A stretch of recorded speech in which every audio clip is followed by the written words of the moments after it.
Flexing ain't discreet about it. Extra, extra read about it. Say you wanna beef about it. We gon' come and see about it. Flexing ain't discreet about it. Extra, extra read about it. Say you wanna beef about it. Find out nothing sweet about it. Flexing ain't discreet about it. Extra, extra read about it. Say you wanna beef about it. We gon' come and see about it. Flexing ain't discreet about it. Extra, extra read about it. Say you wanna beef about it. Find out nothing sweet about it. Look, mile like 3-6 pulled up ski trip.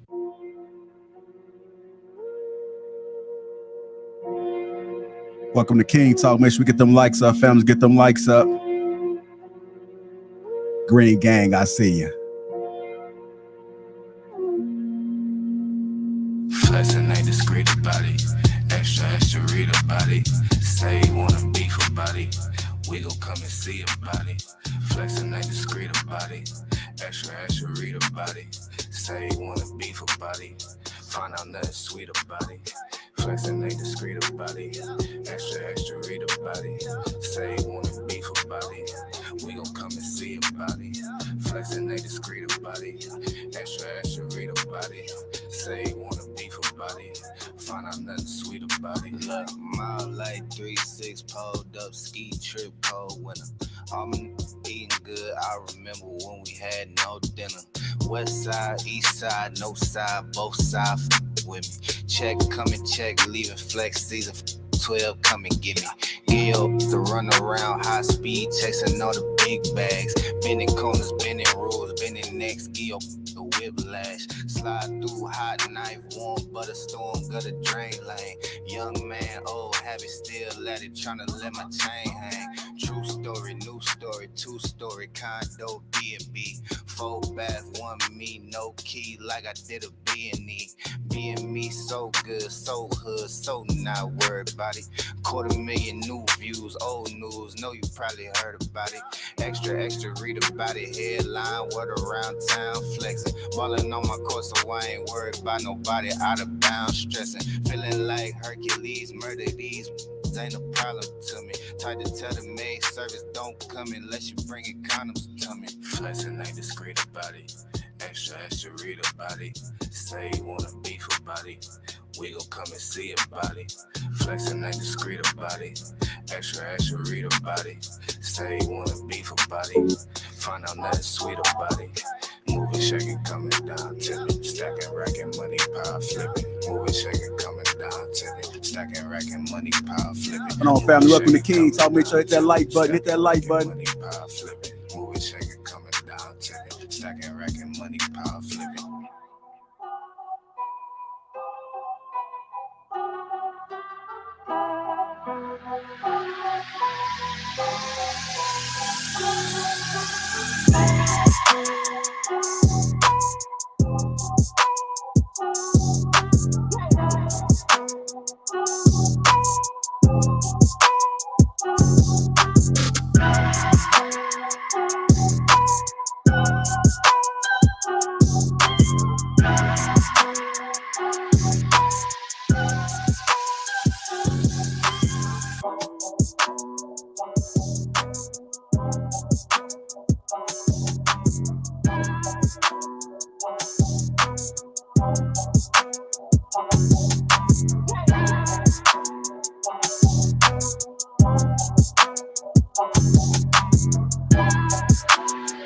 Going on, family. Welcome to King Talk. Make sure you get them likes up, families. Get them likes up.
What's going on, fam? Welcome to King Talk. Make sure you get them likes up.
Guys, listen up. As you get older, it's too early, but that's okay. My gym workout was phenomenal. Before I went home, I decided to stop over at my mother's house. I haven't seen my mother in 2 months. I know she's going to be very surprised to see me. I can't wait. What the? I couldn't believe what I was seeing. The first thing I noticed was this person's skin. What is going on? Uncomplicated, untreated skin? Who is this guy? I had to take a step back, but then I realized it was my brother. But look at his skin. Have you guys ever seen anything like that? I had to take a closer look and figure out what was going on. Best believe I crept up on him. Peep this. I'm still looking at his skin, trying to figure out, how did we get here? I could do nothing but shake my head. He could definitely use my help. I had to get to the bottom of this. He definitely needed some game about his skin. I'm just staring at it, like looking at it. Come on, bro. I knew what to do. I had to reach in my bag and get that Tiege Hanley. Uncomplicated skincare for men. Bro, this is why I'm excited to have Tiege Hanley as a sponsor of today's video. They have helped me start and maintain my skincare routine by making the entire process uncomplicated. Honestly, it's the best skincare system for guys like you and me.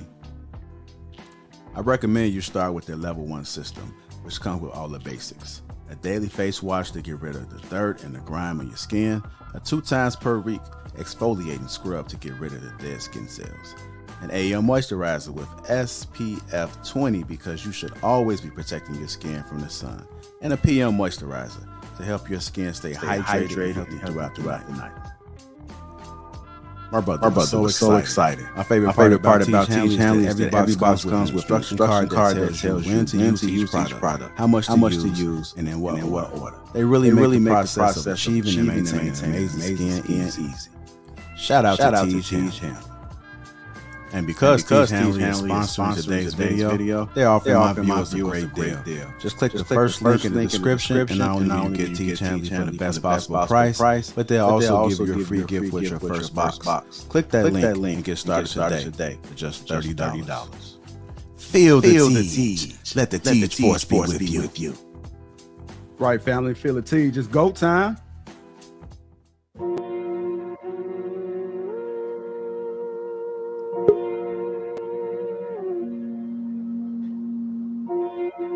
It's go time, family. It's go time.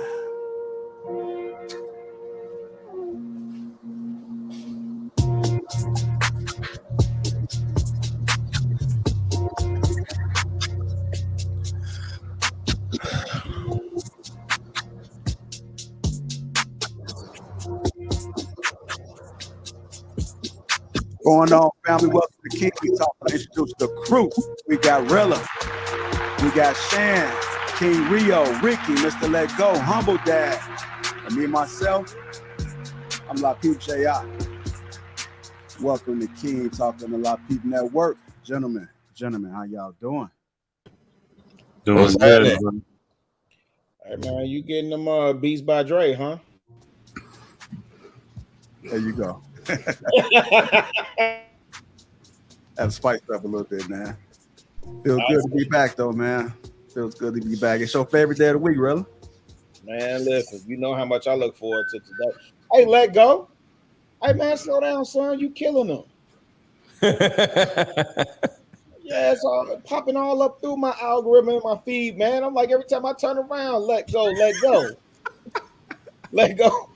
I said let go on them, man. Man. I appreciate that, man. Just out here working. Yeah, getting it. Killing them, man. Killing them. I see it. Y'all got to excuse me, man. I'm on my sober fest going on right now. So I'm eating veggies, drinking water, staying away from you. Hey, really? That's what's up. Shannon, you yawning on the mic, bro? Hey, shout out to the sponsor. Nah, man. I'm just Yo, I'm trying to hit up. I'm building my third redesign. I've been redesigning my third podcast studio, and the construction is almost over. Well, the construction is done, but now I gotta put the equipment in there. Ricky, do you see how Shan be flexing on us, man? Yeah. Yeah, First, he wants to tell us about his 7 businesses. Remember that episode? I remember that episode. He was telling us about his 7 businesses. It's not 7 businesses, it's 7 brands. Oh, my bad. It's not a flex when that's what you do, man. How can you flex? Hey, man, I love it. Ain't no flex. I love to see the Kings talk, man. No, you know, when you think, because like after you buy all the equipment for one spot, right? Because you don't want to travel with stuff. And so I'm just thinking, like even with when we were in Atlanta, we had a little small issue with some audio. And it's just when you connecting stuff and unplugging it. So I just want to have equipment at every spot. So where you go, you don't have to plug it. But I don't want to buy another Rodecaster Pro. And so them, you know, it's just like, damn, do I need to get that? Or is there something else I can get that? Because I'm not even going to use that studio. It's going to be for other people. So that's been driving me crazy all week. That's all. We'll be done though. It'll be cool. That's what's up. Congratulations on the multiple studios. That's dope. Yeah. Let go. If you get the plug at Fiji, let us know, because I don't know if one of us is over there. I hit them up and they told me to email something, right? And I just haven't gotten to doing that. So I did hit them up because all I do is drink Fiji. I'm like, yeah, I got to get in there. You gotta I don't even remember what it's called, JR. One sheet. You got a one sheet form? You got a sponsorship deck form? Hey, come on, really giving out Patreon game. No, my bad. My bad. Yeah, I do. And make sure y'all lock into Rilla's Patreon coming soon. So make sure y'all stay tuned for that, man. No. That's gonna be on Dr. Rilla is gonna be in the front next week. I guarantee you that. No, that's gonna be on the Lapeef JR Patreon. Got nothing to do with me, man. It's gonna be its own separate entity, man. It's gonna be all you, brother. All you. Now let's go to get this show started. Make sure you guys hit that like button. Also, make sure you subscribe to the channel. Shout out to the sponsor, Teej Hanley. Teej Hanley. Make sure you guys feel the Teej 30% off along with a free gift. So make sure you guys click that link. The Lapeef Experience will be taking over DC soon. So make sure you guys subscribe and following the social handles so you guys can stay in tune for that. And shout out to the greatest network ever, the Lapeef Network. Hit the like button. Hit the like button. Let's go ahead and kick this off. Icebreaker. That's all.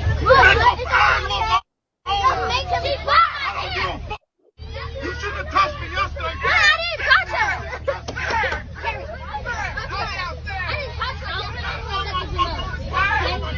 I'm gonna flip this whole bus. Everybody on it. And I mean that.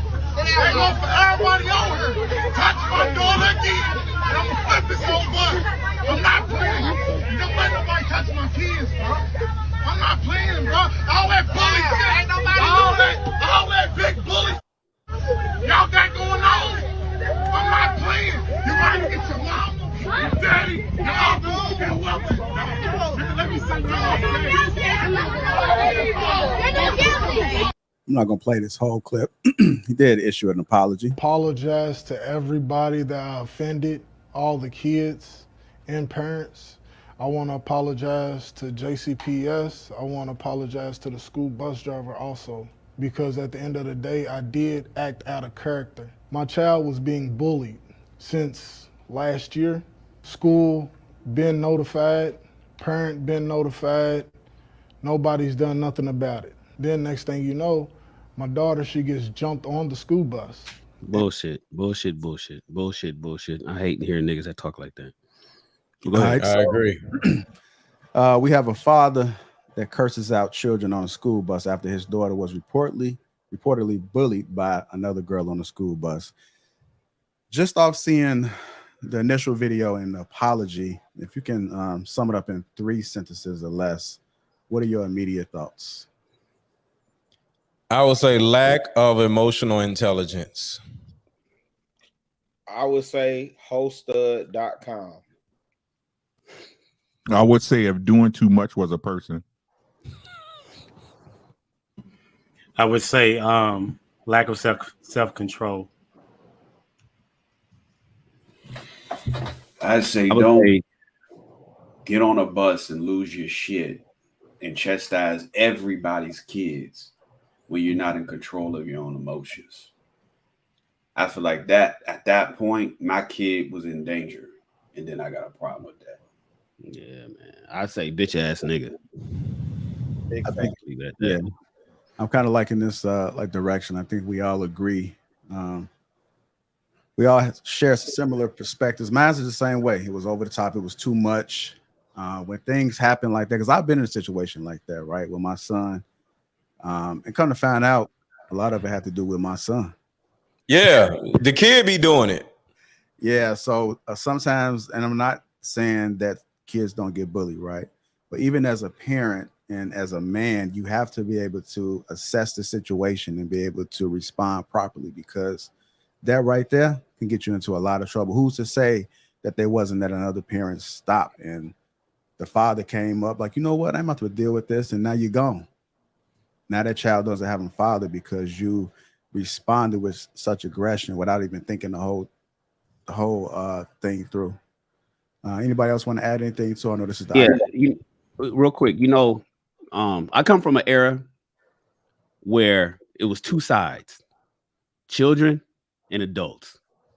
Adults was on one side, children was on the other. Typically, even if the kids was wrong or if a kid came and said the adults did something, we was like, well, what'd you do?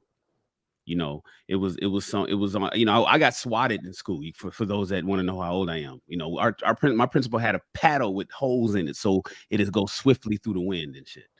But we came from, it was like, yo, you're a child and we're adults and this is how it's going to go. But the thing about what I hated the most about the video that you just played was the apology, if you want to call it that.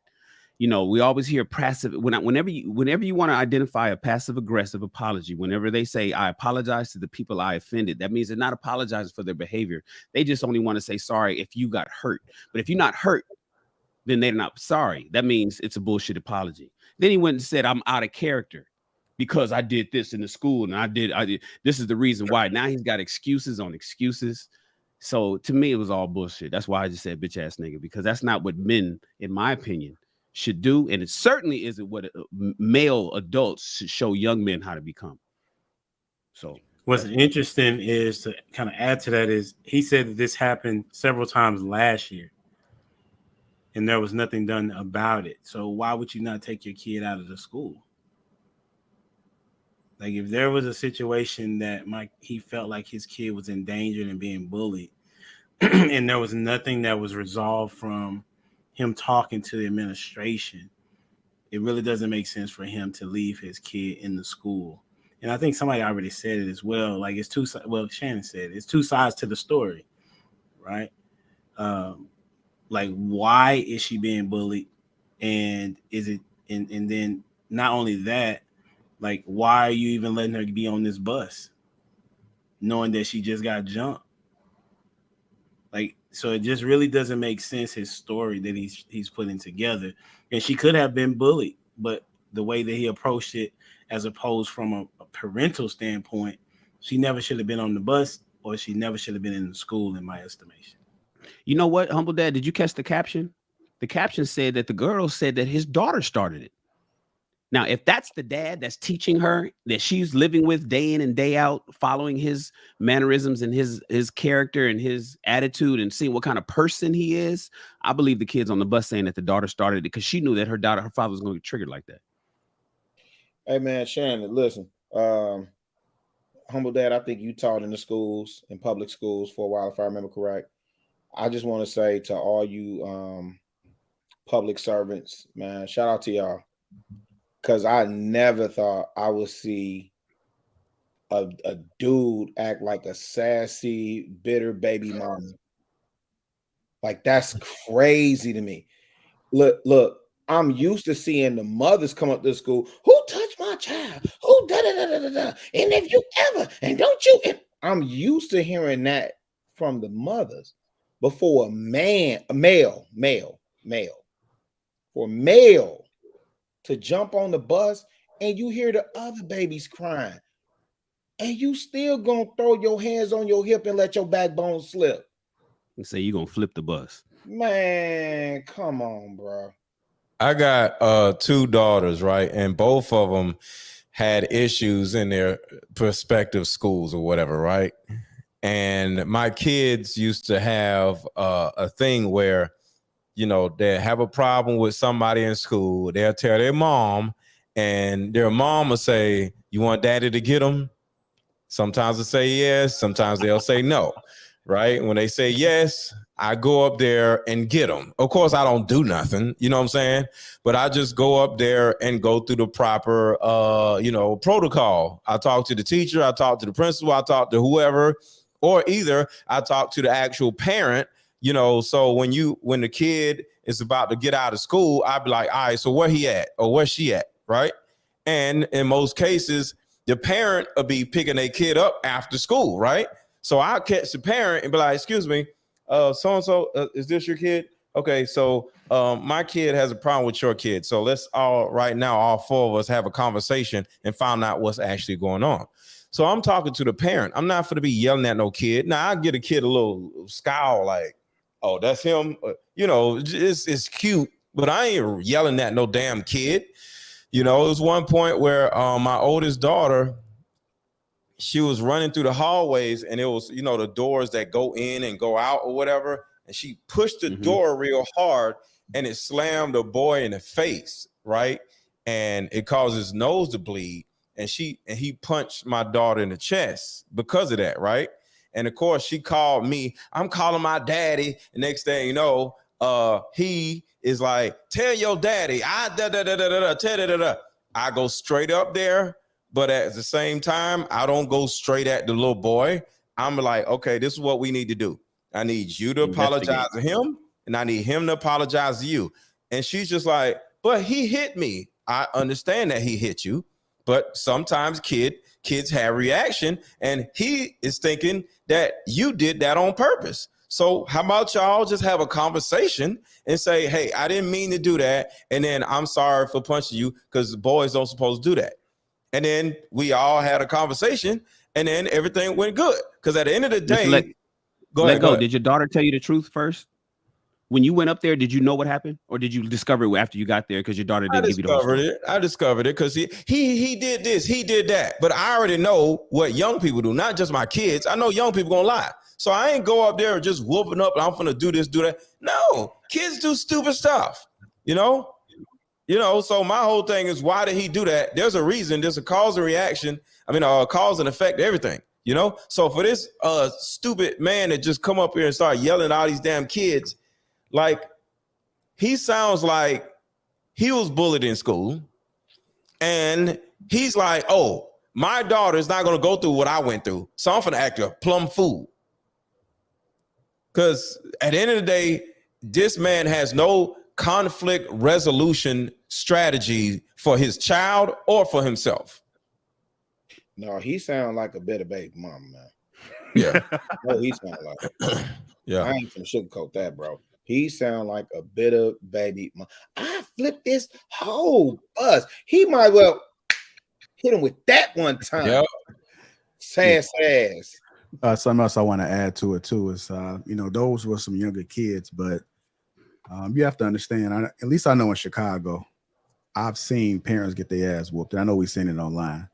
So you have to be careful with even the kids. I mean, these kids don't play that. They ruthless, and these bigger kids now. So while you going up there trying to defend your daughter, your son, just understand the risk that you're putting yourself into. And some of these kids go real extreme. They don't throw them hands. They have somebody come from behind, or it may not be that day. So it's just very important for you to have a sense of understanding at all times what you may be getting. So you have to look at all possibilities. You're never going to be 100% right, but at least assess the situation well enough where you're prepared either way. So if it's one of those things, like Mr. Let Go say, see if you can try to mend everybody together. Find out what the facts are before you start pointing the finger and you start going crazy. Because sometimes your kid, they be the one that be starting this shit. And I'm on that, what you saying, bro. But y'all teach your kids how to defend themselves, bro. That's that too. Man. Yeah, right, for real. Y'all got young men out here, bro. Y'all need to enlighten y'all children on the art of fisticuffs. You know what I mean? As far as kids, man, I didn't have bullying issues with my kids. But that's when the only issue I had with serious bullying was my wife's oldest son. and ended up being, hey, you come here and you come here, y'all gonna get it out, y'all gonna get it done in the street. What's happening? You know what I'm saying? And after that, they've been friends shit since the 8th grade. You know what I mean? But the problem is, like I said, a lot of y'all kids don't have no character. Mr. Tucker, when I grew up, had we had the box. Did any of you guys grow up in a neighborhood with the same friends, the same homies? You grew up, and there was that one dad who knew karate and shit, black belt. Well, I had that in my neighborhood, and he would say, "Okay, y'all." He was, because all our parents, this is the 70s, right? This is the early 80s and shit. We would box. Talk about Ricky Williams boxing, nigga. That's where I got my first boxing lessons, fighting fucking Mr. Tucker's son. So, we learned that right in the name, but that's when fathers was doing men stuff. That was all quote unquote toxic masculinity, as they call it today, that I grew up under. So it's a different date. Them no limit days, them Master P days where you go in the backyard, y'all squab, start boxing. And yeah, hey, go ahead, squab up. Yeah, go ahead. It all the world, okay. Toe to toe. Look, hey Ricky, remember when you used to have the slap box toe to toe? First one move. First one move. You can't do that today. I heard you can't do that today. Really? You can't do that today. You can do that today. These shorties ain't hold on. What do you mean you can't do that today? You can do whatever you want to do today. What do you mean? That's what I heard. I'm just telling them what I heard. I heard you ain't supposed to do that today. Kids know they know the phone number to call and all. DPS masculinity. Yeah, I don't know nothing about that. I'm gonna raise my kids the way I raise. I don't care what nobody say. Right, and everybody, they pulling out weapons now again. Like that's that. Hey, your kid ain't got no character, right? And that begins at home. You know what I'm saying? Like, hey, bro, you can't be scared to get no ass whooping, bro. But okay, Ricky. But here's the flip side of that. And I think all of us gentlemen have had some interaction with young males and young men, right? And they being raised by primarily, there's no shot at the women. Women. They're primarily being raised by women. So what do women. Say? They don't even think like, okay, if I do this is gonna cause this, and maybe I gotta prepare for this and whoop-de-whoop, blah, blah, blah, blah. They think in their emotions in the moment. And they either 9 times out of 10, honestly, bro, especially up here, they just gonna get the blicky first. He said something about me on Instagram. What? I caught him on Twitch saying something slick about me and my name. That sounds weird. Yeah. Said something to me on social media. Yeah, and they'll run down, man. Listen, a lot of the conflicts in Chicago, it's not even like how it was, man. They ain't even standing on principle. They ain't even standing on demonstration. They standing on their feelings. Again, that's because they're not receiving the appropriate lessons. I agree with you, bro. That's just a fact of it. You know what I'm saying? It's like, and again, it's just all circles back around to what we saying. Take care of your home, bro. It all starts in the house. No matter what nobody say, yeah, the issue is arising at school. But if that person was raised at home like they supposed to, they would know how to handle that situation all back. You know what I'm saying? What I was taught was that if they jump, you grab the one that was talking shit and put hands on them. That's what I was taught. And my thing is this, and I'm always saying this: women aren't good parents. Period. They're good nurturers, but they don't know how to prepare little people to grow up and be big people. They just know how to, feed them, clothe them, survive. wipe their boo-boos or whatever, but they are incapable of raising a child into a grown person. This is females or males, because the majority of Black women have been significantly traumatized by their own mother. So, I mean, all people, they're just not necessarily capable of because when you raise a child, like in this particular situation, you can feed them, clothe them, and take them to school. But in this particular situation, as an example, this child needs to be taught something, a strategy, conflict resolution, either how to fight or how to diffuse an argument, or how to take a different route, or how to tell the teacher without looking like a snitch. strategy, right? And women don't have strategy. They just know how to take the kid to school, wake the kid up, and make sure the kid goes to bed, and take a bath before they go to bed. You know what I'm saying? But when it comes to everyday life, women just aren't capable of teaching anybody how to do anything when it comes to the preparedness of life. That's a man's job. And when the majority of women are just single mothers and majority of men and women are raised by women only, that's when you got this bitch ass dude on the bus talking about he gonna turn the damn bus full of children over because he was raised by a woman most likely. So this is what I'm saying. If we get to the point where we stop women end this whole single mother epidemic, where it's all women raising little people into adults, we will have so much of a better life as Black people. But some of us make it out of, and I don't mean make it out of the hood, I mean make it out of the trauma that our mothers put us in, whether it's a bad neighborhood or bad teachings or lack of teachings. But the thing about it is we are successful despite of our mothers, not because of our mothers. You know what I'm saying? Because my mom did the best job she could, but did she really? She didn't supply me with a dad. So did she really do the best she could? No, because she wasn't married when she had me.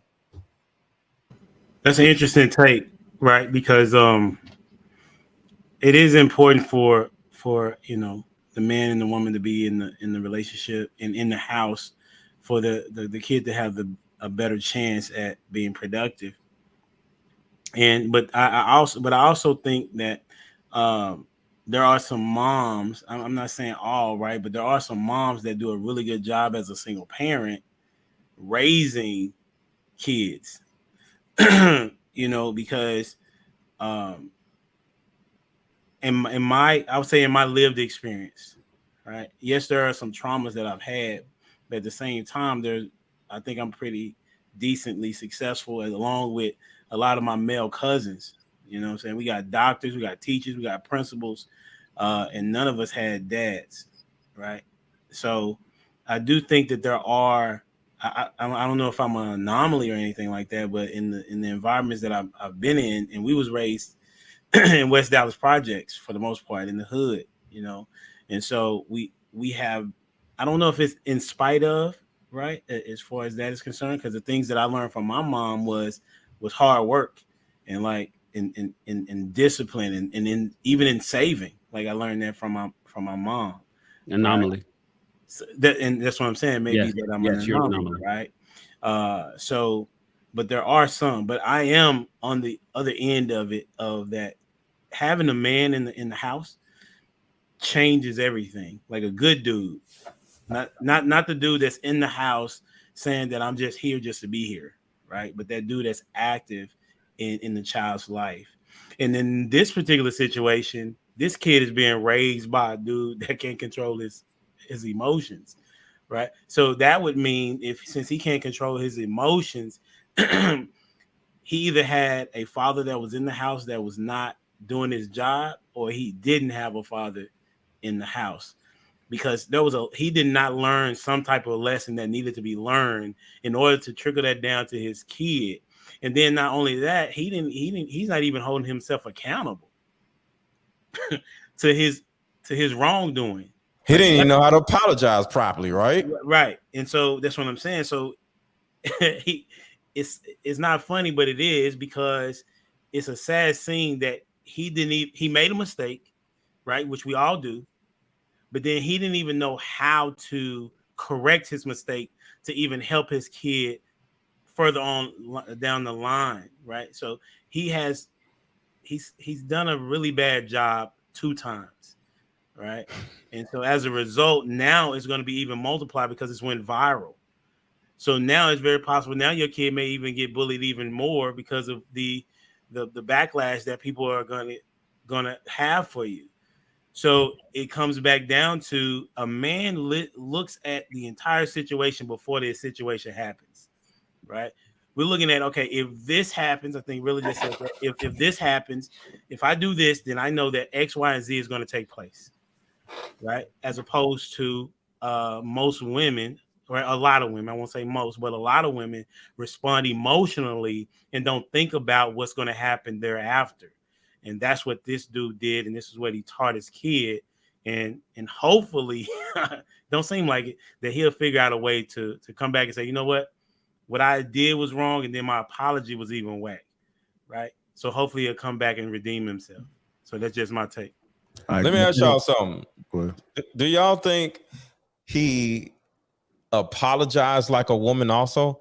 You know how we love to say women don't apologize. They just, well, because the first thing I heard, or they'll like cook you something, or let me just cook you something to eat. So the number one thing I heard him say is, well, she was getting bullied and she got in fights and she did. Bro, you gonna either apologize or so women try to go deeper. Well, the reason why I did it, because women don't apologize, they justify their behavior and victimize themselves in the apology. So there he's like, well, I'm a victim. So because he made his daughter appear to be a victim in this situation, and if she was getting bullied, I can understand that. But you're here to apologize.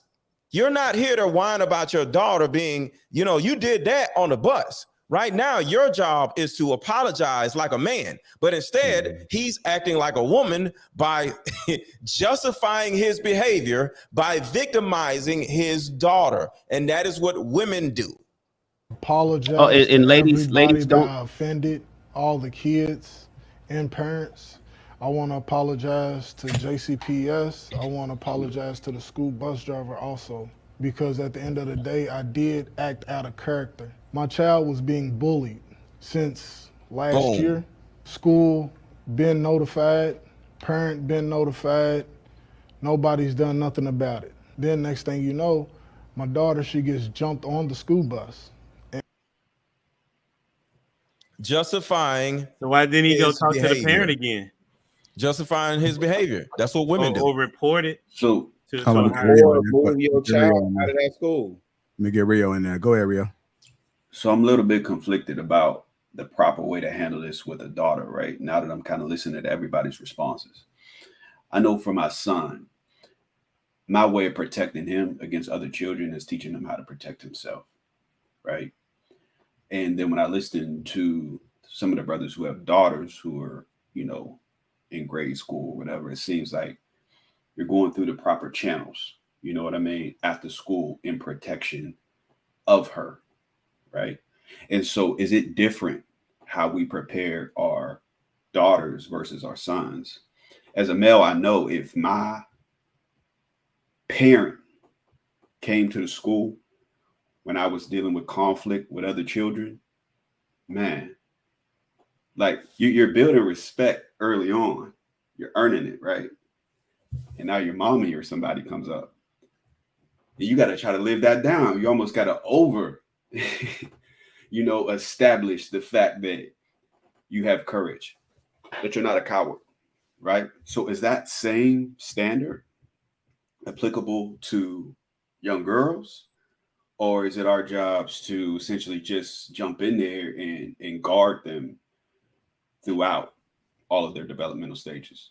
Hey, Rio, let me say this, bro. I think part of our roles is Ricky. My bad. I think part of our roles is prophet, priest, king, man, husband, father, provision and protection, right? One of the ways that we protect our kids or our families, right, is we put them in suitable atmospheres, right? So the atmosphere that we could possibly place them in where they would have the least potential for that type of conflict. Now, my daughter personally, my daughter, she was a black belt Taekwondo, but she didn't take Taekwondo to defend herself. The school she went to, she was advanced placement, and and I know this is not common everywhere. I know it's a thing, in particular in Georgia, she was international baccalaureate, which means the classes she took, she got college credit for. Okay. Currently in the Air Force, she's a linguist and is proficient with Mandarin, right? But also speaks French, right? That's where that man's focus should be. You understand what I'm saying, bro? You can't control with those. If those kids, if you got your child in a situation like that, my thing is, I think Humble Dad was saying it. Well, somebody said it on the panel before me. My thing is, get that child out of that school. I think Humble Dad has talked about having the homeschool. Or at least the bus. Man, get to school with your car. You are protector and provider. So the only way you can protect your seed is to jump on the bus and threaten a bunch of kids. Right? We're not going to be there with our seeds 24/7. So the whole thing is, and I get it. I know people have concerns or, everybody doesn't have means. And I'm not saying we had means. We just did. We did what we had to do. And me and her mother wasn't on best terms. Did what we had to do to put our daughter in the best position.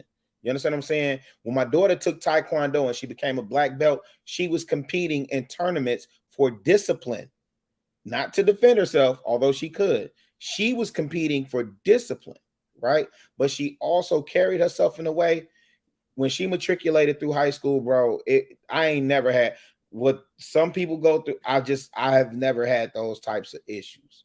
So I think, again, Humble Dad, as John Maxwell say, everything rises and falls on leadership.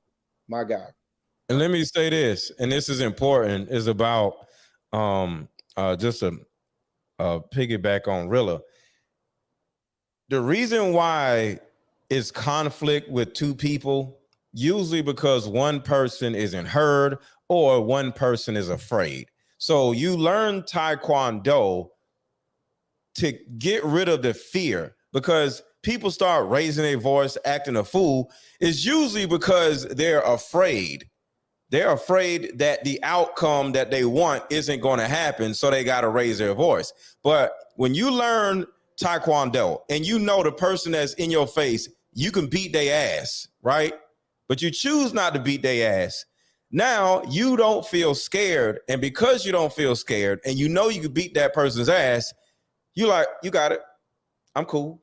There's no problem. You got it. You the man, right? Because in your mind, you're not scared. And that is what Taekwondo can actually help a child do, to not be scared, because that's the biggest reasons why people start yelling out and acting a fool, because they trying to push stuff out. You don't want to know. You don't want none of me because you can't fight. The person who can fight gonna be like, psh, or either be like, you got it. You know what I'm saying? Yep, definitely got you. We're going to go ahead and transition. If you guys just tuning in, welcome to King Talks. Make sure we get them likes up. I heard the likes were down. I see Matt G is getting the chat ninjas together. So if you haven't already, let's get the like button. 700 people in here. Let's get the likes up. Got a few super chats. Ricky, you ready? Live. Tia Marie. You fellas are looking good and well seasoned. Love the big Tuesday energy. Thanks, sis. Lance Brown. Feminine energy displayed? Yeah. Famine? Yeah, like you hungry. Jack Carter. You said Taco Tuesday. Shots on me. Appreciate it, bro. Dub Will, what's up with you, my boy? What's up, King Talk? That's not hold on. I'm all over the place. Yeah. Mouse. Appreciate the super chats that has come through, and shout out to my boy Quest, man. Today is officially his birthday. Birthday today. So if you guys see Quest in the streets today, happy birthday, bro. Hit him up. So make sure you guys wish him a happy belated birthdays. Shout out to Quest on his B-Day. Let's go ahead and move on. So we was just talking about this gentleman, how he was overly emotionally attacking the situation, and I'm gonna play this little clip for you guys. I need all of you to start working on your body, get stronger, all right? Because that's the first thing.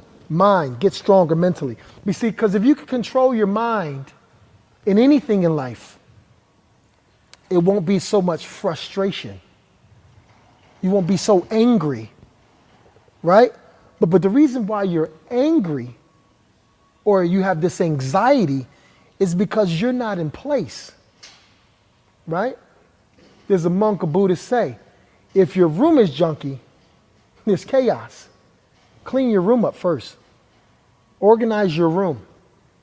Know where things are. See, because and we can all attest to this, if your room is really clean and it's labeled, towels are here, t-shirts are there, basketball stuff is here, this is here, boom, boom, boom, that's there, you feel better. When you go into, I don't know if you guys do this, it's been 100 years since I've been in high school, but in the pros, when I go into the gym, the weight room is right there, my practice jersey's right there with the net, my practice sneakers are right there, my vitamins are right there. I don't have to think about that. I know it's there. But when you're younger, guess what? You got to put in that work to expect something so great, right? You can't just want great things and not do great things. That's not how life works. Yo, that was Katino Mobley, yeah. Yeah, yep, that's definitely him.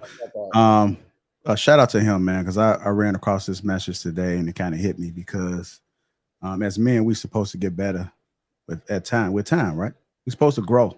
And he said something that was very important about growing mentally. So when we see this grown folk that we saw on the previous video, it's looking like he hasn't grown up. And we see that so often amongst a lot of men. It's very important that we grow. We stay in shape. We stay strong. It's King Talk. So I know we got to talk. We're not going to talk about relationships all the time.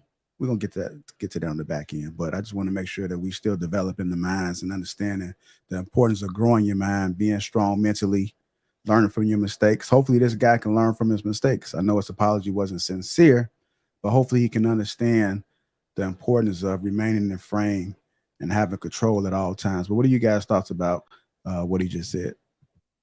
I agree wholeheartedly, man. That's why I down the word hope so much. You know what I mean? Because hope doesn't require any action. It's simply a thought and feeling that you keep in your head without any action movement towards a specific goal. Right? Everything worth having requires work. Don't let nobody fool y'all. Don't nothing just fall in people's lap, bro. Like, it doesn't work that way, bro. Right? A lot of times the things that's holding you back is your mindset, is your mind state. Right? A poverty mind state, a survival mind state, a mind state of not abundance, that things are going to make its way to you if you put the work in. But it all starts with you putting the work in. It all starts with you putting the work in, and it all starts with your mind. You gotta get your mind right.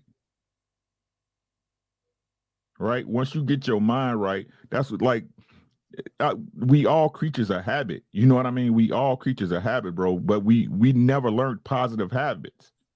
That's why I say, as an adult, it's your responsibility to make the changes appropriate for you, the ones you're supposed to do. Because again, just like you doing right now, right? Just like you doing right now with your family and the people around you, simply doing the best that you can with what you know. And sometimes that's not enough. Right? So surround yourself with people that's getting it like you want to get it. So that way you can get it. You can learn those habits. You know what I'm saying? But a lot of times, most of us don't make it out our own neighborhood. And then we wonder why change don't come, because we just repeating the same habits over and over. So that's how I feel about it. I look at it like this. In Romans 12, it talks about renewing your mind daily. So every day you should wake up with a mindset to be productive. What did you learn from yesterday that you can help you today and prepare you for tomorrow if you so happen to see it? And so also it says that, many people have said it, that your mind is your strongest muscle. So if it is, and that's all dependent upon how you exercise it. What are you reading? What are you eating? Who you're around? What are you putting inside of your mind in order for it to be strong? Because you can overcome a multitude of things if your mind is right. Right. And so oftentimes what it is that I see just from being a teacher, for example, when I was teaching math, they come into the classroom already with a mindset of that they can't do it. So you have a mindset of that you can't do it, then you're right. I can't remember the philosopher who said it, but he said it, but if I go back to scripture, it also says, so a man thinketh, so is he, right? So the way that you feel, the way that you think about yourself, you can achieve that. That's what all these motivational speakers are talking about. They keep telling you, you need to have the right mindset. If you don't have the right mindset, you won't be able to accomplish anything, right? And so that's the tool that we need to get young men and young women alike to establish, that the way that you build a strong mind is based on what you read, what you watch, what you eat. And I'm sure there are other things, such as people you surround yourself with. Ricky alluded to it. If you have if you are around individuals that don't plan on going nowhere, then that's probably what you're going to do as well. But if you put yourself in a room full of people that want to build and want to be productive, whatever that is, whatever productivity is, then you can achieve what it is that you set out to achieve. Yeah, it was Henry Ford. Whether you think you can or you think you can't, you're right. Appreciate that. Mm-hmm. What I liked about the videos is he just said he followed up on what Mr. Let Go said. The brother was just repeating what Mr. Let Go put it in the terms of Taekwondo. The brother just put it in terms of doing it yourself, but Taekwondo will lead you to cleaning up your room and your head, having organization. Obviously, that father that on the video, he had a messy room. He probably has a messy house. His situation is bad. Probably got bills and shit getting ready to get turned off. Maybe he's about to get evicted. Didn't pay no rent during COVID. I don't know. But he's a big old mess. But to me, it just sounded like a follow-up of Mr. Lego was saying what Taekwondo will teach you on how to clean up the room in your head. I have something that I teach in my coaching groups called Whose Life Sucks the Most. Between two people in any type of dispute, most likely the person that is the loudest, the most disrespectful, the most unorganized, the most the person that is the most out of control between two people having a dispute, their life usually sucks more than the quieter person in almost every scenario. So when you are confronted by somebody who's yelling and all this other stuff, right? Well, if you play this game, you don't get defensive or upset by this person being so upset. You actually feel pity for the person because you're like, oh, damn, your life must really suck, and then you start feeling sorry for this loud, ignorant person. Instead of wanting to retaliate, you're just like, you know what? I don't even want to fight you, go back, because you are really going through some stuff. Like your dog died or your girl left you or something. Bro, you got enough going on. I don't really need to punch you in the face to make your life even worse. So I call this whose life sucks the most. The person that is the loudest, most disrespectful, the angriest is usually the person that has the worst life. And that person needs to be prayed for, not punched in the face. Rio, what's your thoughts, man? It makes me think about how much people like to be comfortable, right? And I don't feel that we become stronger mentally or physically in a place of comfort. Even if you think about day-to-day life, that guy was obviously athletic. He obviously works out, trains, or whatever he does. And that's a lot of people's issue. Everybody wants to be fit, but nobody really wants to be uncomfortable. And there's a lot of things that gets in the way of that, whether it be effort, discipline, schedule. People say, oh, I'm too tired today. I just came back from work. It's been hard. I can't do it. Can't do it, but did you try? You know what I mean? Was your gym bag in the car? Did you show up? Or did you just go on? Because mentally you decided, I just ain't got it today. Discipline. I can't keep on this eating regimen. I went to the gym 2-3 times last week. I ain't make it in once today. Why? Was it in your schedule? Did you follow your schedule? Did you follow your program?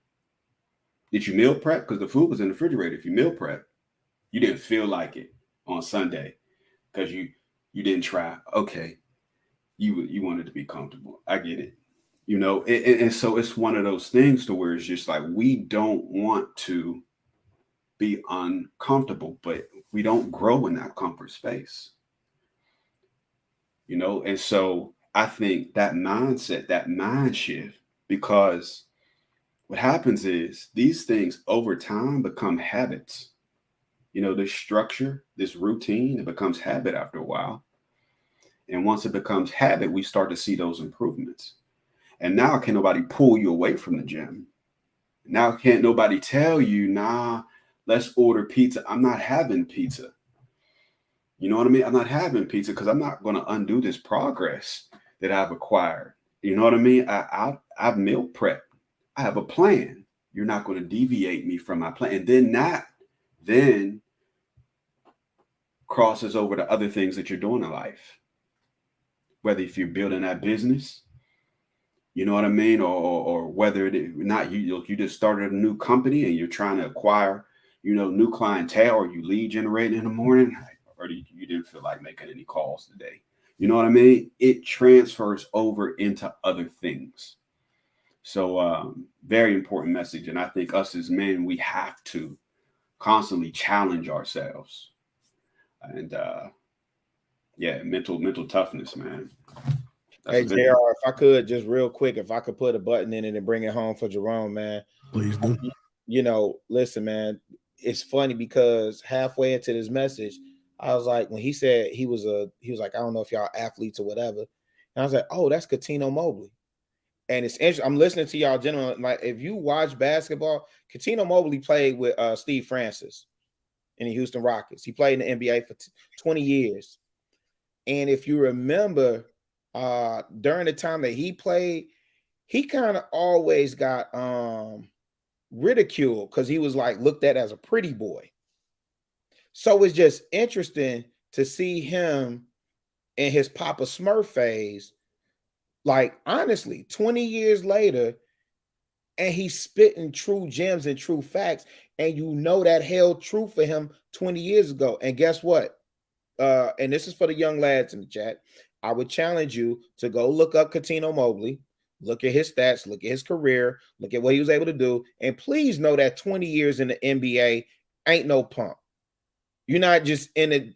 You ain't in the NBA for 20 years, like if you're not producing. But know that what he's spitting and what his principles are and what held him down when he started out as a rookie, that sustains him to this day, is actual factual, and it's something that we could all take away from. So I concur with what all the gentlemen said, but I thought it was really important to highlight that because I'm surprised you pulled that clip, JR. That was a good one on you, bro.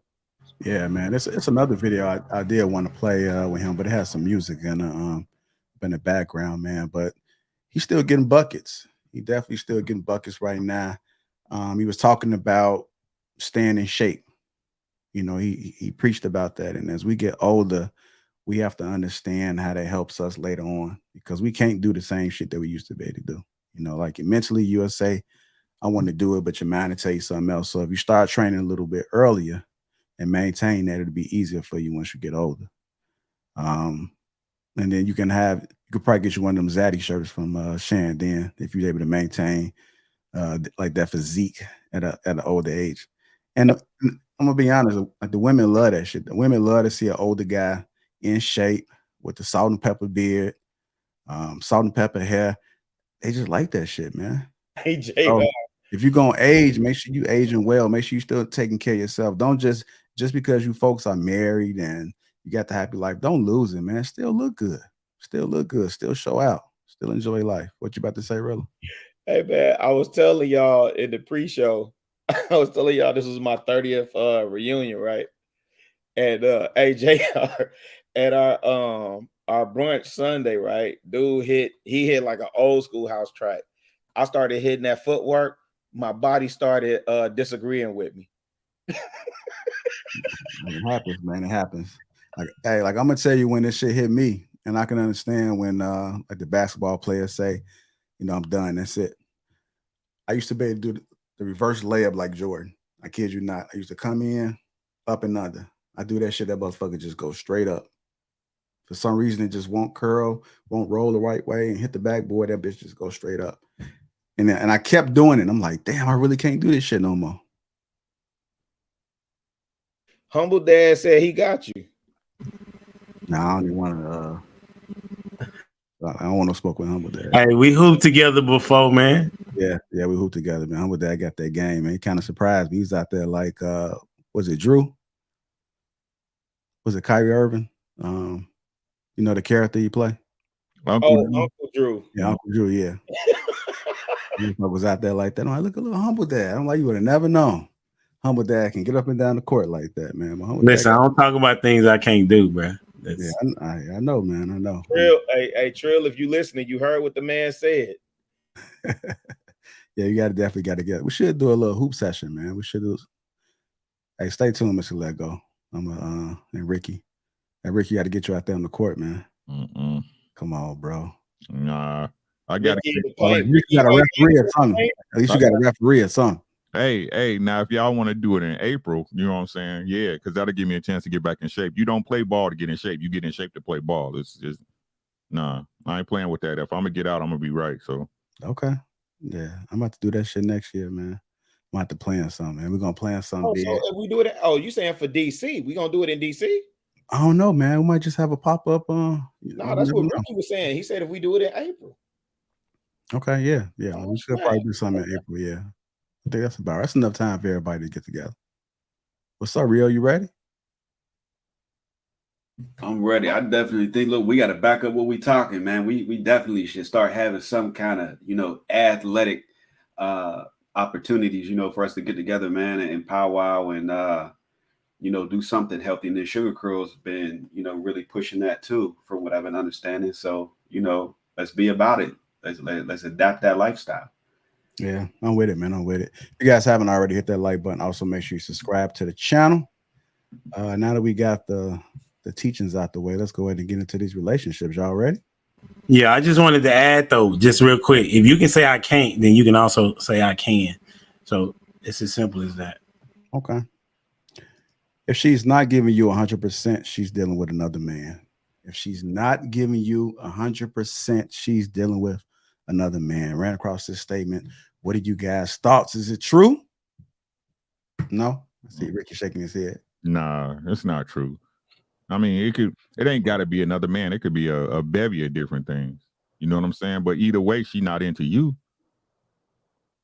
Right? That sounds like a guy who's just so worried. Like any person, male or female, who is, if they're not getting something from the person that they're dating, they must be sleeping with somebody else.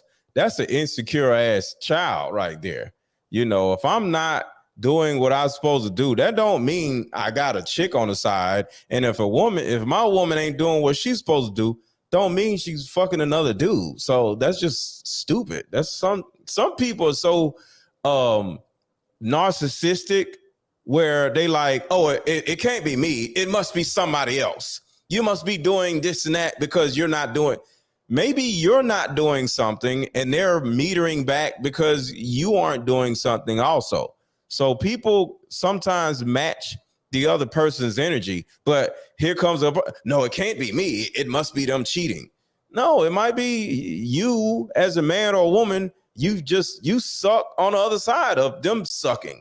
So both of y'all don't pull back a little bit. You know what I mean? Shan, do we ever get 100% out of anyone at any time? Not really. Not typically, not 100%, because if you're doing 100% on one thing, then you're missing out on something else. Let's flip this question real quick. For men, when your bag ain't right, you don't be wanting to fuck. When your bag ain't right, when you got that mortgage coming up, or you blew a $5,000 on something, or you lost an investment, or something happened financially, knowing that we are the 4 P's and and one of them is providing. When our money ain't right, maybe we're in between jobs, then we ain't really quick to be ready to put it down in the bed. Pookie does, but producer males don't typically. And our mind is like getting back on track. But when our money is up, boy, we can fuck all night long. So with the conventional wisdom would say, based on this theory, if our bag is down, we must be, and we're not giving our woman at 100%, then we must be having another woman on the other side. No, it's just, pussy ain't on my mind right now, and giving you all my attention ain't on my mind right now. I got to get my shit together so I can get back to where I am. It happens for women too. You know, some women don't like their bodies. They don't want to have sex with the lights on. They don't want to have sex in the daytime. They want to wear a t-shirt. Some women don't, you know what I'm saying? Maybe she has a, you know, maybe she feels a yeast infection. I mean, there's a whole lot of different reasons as to why a woman wouldn't give a man her 100%. Maybe she's upset with some shit that's going on at work. You know, let's get it. Let's talk about the 2022 woman, the working woman, you know. So just to answer the question, if she's not giving a man 100%, she's dealing with another man. No, not necessarily. Man, it's 100,000 reasons as to why a woman wouldn't give wouldn't give a man her all. Although giving another man attention is one of them, but that's not the only one. That's not the if that's your go-to, then there's something wrong. Then that's a security issue. You know what I'm saying? You got to figure, are you able to even assess what's going on under your house, bro? If you're not able to realize, if you automatically think that it's about another guy. Shannon hit him with the yeast infection. But let's go back to Ricky Williams. Just so you guys know, Ricky likes to gather his thoughts. So just kind of wait on the indication for Ricky to be finished. Just kind of give a little bit of grace. Go ahead, Ricky. Yeah, I was gonna say, like, the truth of the matter is, even at your best, you ain't 100%. You know what I'm saying? So, like, if we going to keep it a bean and put it in a total real perspective, right? You could have all your shit together, but you don't know yourself 100%. So how can you give 100% to anyone, right? The most you can wish for is best effort. That's just the facts, especially with, you know, the illustrious panel. You know what I'm saying? You got Chicago Rilla, who everywhere at once. You know what I'm saying? You got Shannon, who got all his brands and putting a new studio together. You got a King Rio that's taking flicks and working out, taking care of his kids. Like, come on, man. Like, stop, bro. Best effort, man. That's all you can expect from a person is best effort. And I don't even know who said this. Whoever said that is just weird to me. That's crazy, right? What is 100%? Like, what does that look like in somebody's relationship? How do you know that somebody's not giving you their all? Like, do you actually know what that is? Nope. So how could you say that she's not giving you 100% when in actuality there's no percentage that you can put on what person is giving, right? You know what I'm saying? So I would just add that there, like Shan said, like, there's so many different reasons why a woman would not give her best effort, as Ricky was alluding to. She may be tired if we're talking about sex, right? She just may not be in the mood, right? Or, you know, as from a dude's perspective, I mean, dude just is like, you know what I'm saying, I just had a really bad day. You know what I'm saying? All I want to do is give me something to drink and just sit and just chill. Right. So there are so many different reasons of why a person wouldn't be able to be at their best at all times. You have to be able to replenish at some particular point. Right. So for an individual to say that she's with another dude just because she's not there with you, I would need to know some more context to make that particular assessment. But more than likely, it depends on your situation. She could be, like Shane said, she could be into another dude. But what's the other part of the context, and what's the other part of the story that's missing? And I just want to say this: no woman is going to get 100% out of me because I got shit to do. You know, I gotta make money, whatever. You know, so I'm never going to expect a woman to give me 100%.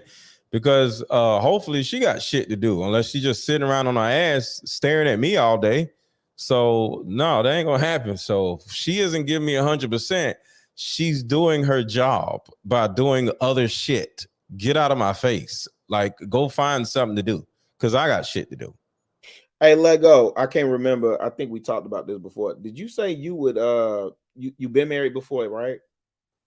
Yep. Would you marry again? Getting married again in the future. Okay. So you have no problem with your woman working or none of that? Meaning what? What do you mean? I mean, like, if she's working, not necessarily, like, if she works for corporate America, you ain't got no problem with her. Hold on, really, you're moving too fast. My bad. I don't have no problem with that. You tied on the back end, brother. Slow down, brother. Okay, no, you got it. You got it. All right, go ahead. Real, you want to add into this, man? If she's not giving you 100%, she's dealing with another man. What are your thoughts? Yeah, I don't know what 100% looks like per se, but I will say don't shortchange it, right? If you're all I got in the way of a woman and I'm all you got in the way of a man, we got to give our best effort to make sure that we're happy, especially if it's going to be for the long haul, right? But life is happening. We got kids, we got, other responsibilities and various things like that. So, energy isn't going to be the same every day, right? But effort, bringing what you got, you know what I mean? And making sure that each other are satisfied in whatever way that means. I think that's our responsibility and our duty to each other. Yeah. Hey, Shan, you know what's crazy? I know people hate when we bring up movies and how we use them to illustrate our point sometimes.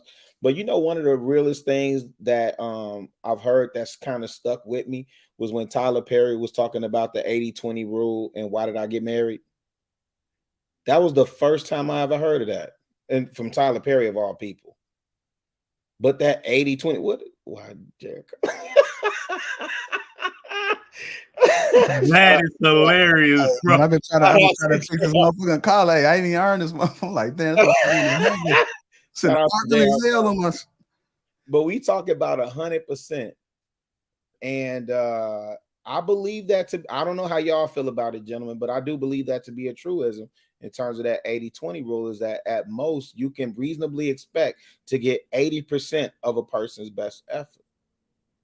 And what happens is you see people leave that 80% in pursuit of the 20%, only to get the 20% and they done left the 80% on the table. So that's all I had to add to that. But shout out to JR Collins. It's not okay. When we talking about percentages, I would say it sounds like there are expectations that's not being met.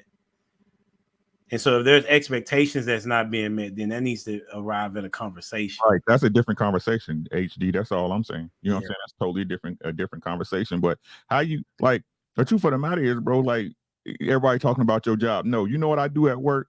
The least amount of work as possible. That's what I do at work. Now, when I'm working for me, I'm going all out. I'm going all in. But when I'm at a job for another person, the least amount of work possible to keep my name out your mouth, to lay low, you know what I'm saying, to be able to get my paycheck, bro, right? But the truth is, if you giving 100% of yourself to something, what you got left for you, stupid ass? You giving your 100% to somebody else, what you got left for you? Not a goddamn thing, an empty shell, a boo-boo box.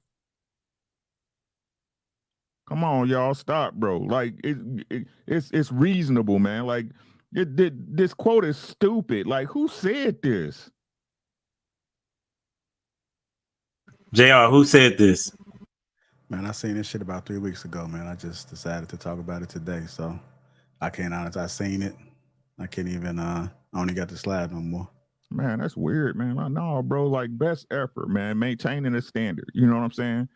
Maintaining the standard, maintaining the level that you set, right? But man, come on, bro. Can we go to the next question, bro? And remember, there's a lot of 80-20 rules out there. I know some people are hearing it. There's ones that Obsidian talked about in his book of Obsidian. There's a lot of different 80-20. The Tyler Perry 80-20 rule is where men go after 80% of what they need in a marriage. Men get 80% of what they need in a marriage. So in a relationship, they get 80% of what they want, but they go outside to get the other 20% because it appears that what they're going out the side is what they need when it really isn't. That's what Tyler Perry was illustrating in that movie. So it's different than some of the 80-20s you hear in the manosphere spaces. So just want to be clear, so people don't get that mixed up. All right. You guys just tuning in, welcome to King Talks. Make sure to get the likes up. Also, make sure you subscribe to the channel. I'm hearing that the likes are still down, so if you haven't done so already, let's hit that like button. Ricky, I got 4 super chats, and then I got a couple slides for you. Yes, sir. BZ, what's up with you, baby Zaddy? Get the likes up with your ugly ass. Siobhan Thomas, what's up, sis? Say it again, Mr. Let Go. People can be so immature. Pound red flag, be confident. J Speed, the OG, what's up, bro? Black men will how to define himself outside of survival mode. Being healthy is number one, spiritual, mental, and physical. 40 years of teaching this, 63. I just started this. I just thought it was hilarious. Really trying to get to the meat. Yeah, Rilla definitely was trying to get to the meat too early. Slow down, Rilla. Slow down. Oh, yes. All right, hit that like button if you haven't already. They got a couple slides that's going to transition right into the next topic.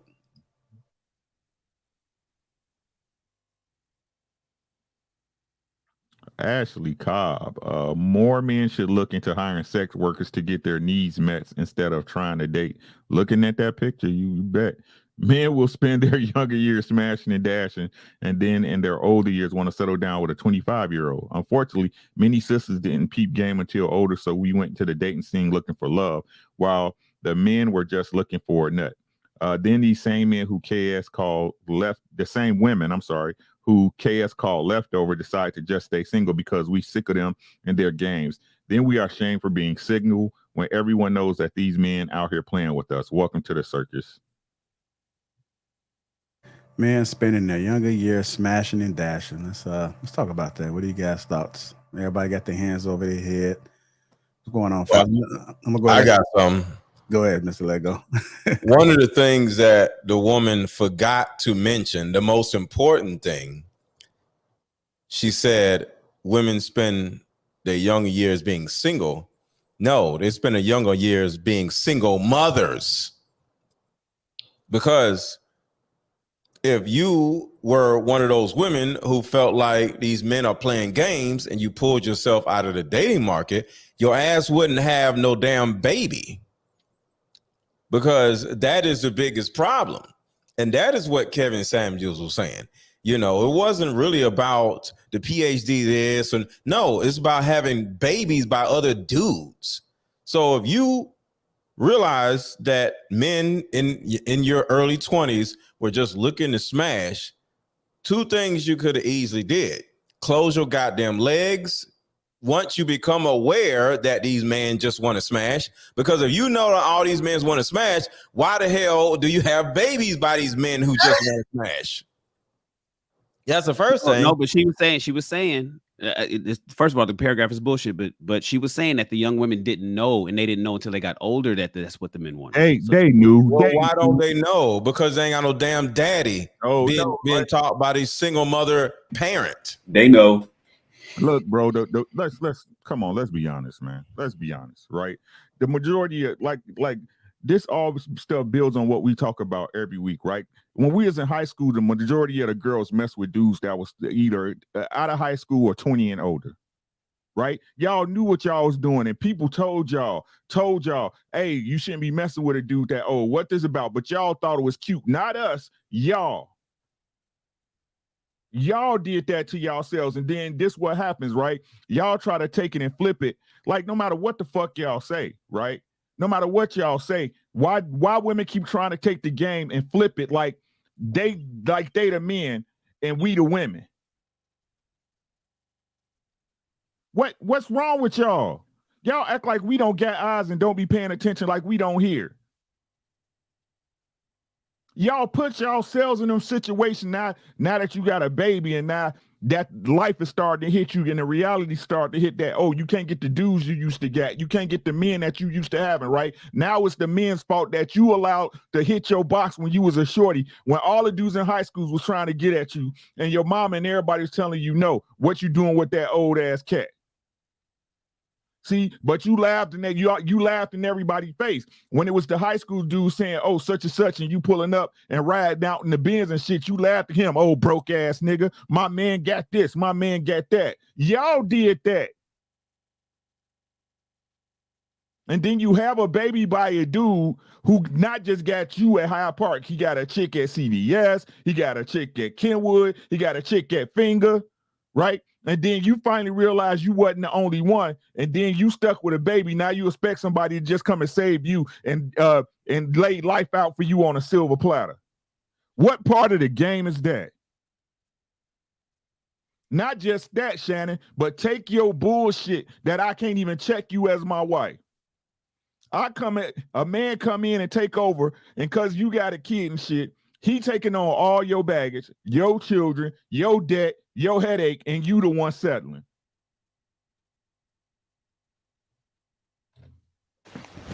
Emotional damage. Listen, bro. Okay, I'm gonna go with the answer is yes. Right? Men spend their younger years smashing and dashing, but it can't happen if the legs are closed. I'm done. The bottom line is, not only do these women have babies by men who don't want them, they have badass attitudes. They have problems sitting their asses down somewhere. They have a problem being so opinionated when nobody asks them their opinion. They have problems being cooperative. And I can go on and on and on. So it's not just the baby that you have all these other damn problems that come with the damn baby, because what y'all don't realize, ladies, is having a baby by a man that doesn't want you is significant trauma. Imagine, not us, but imagine a woman saying, I'm pregnant, right? And she has two sides going on, like, oh shit, I'm pregnant, I'm scared. But at the same time, oh shit, I'm pregnant, I'm about to be a mother, right? So she's excited and scared.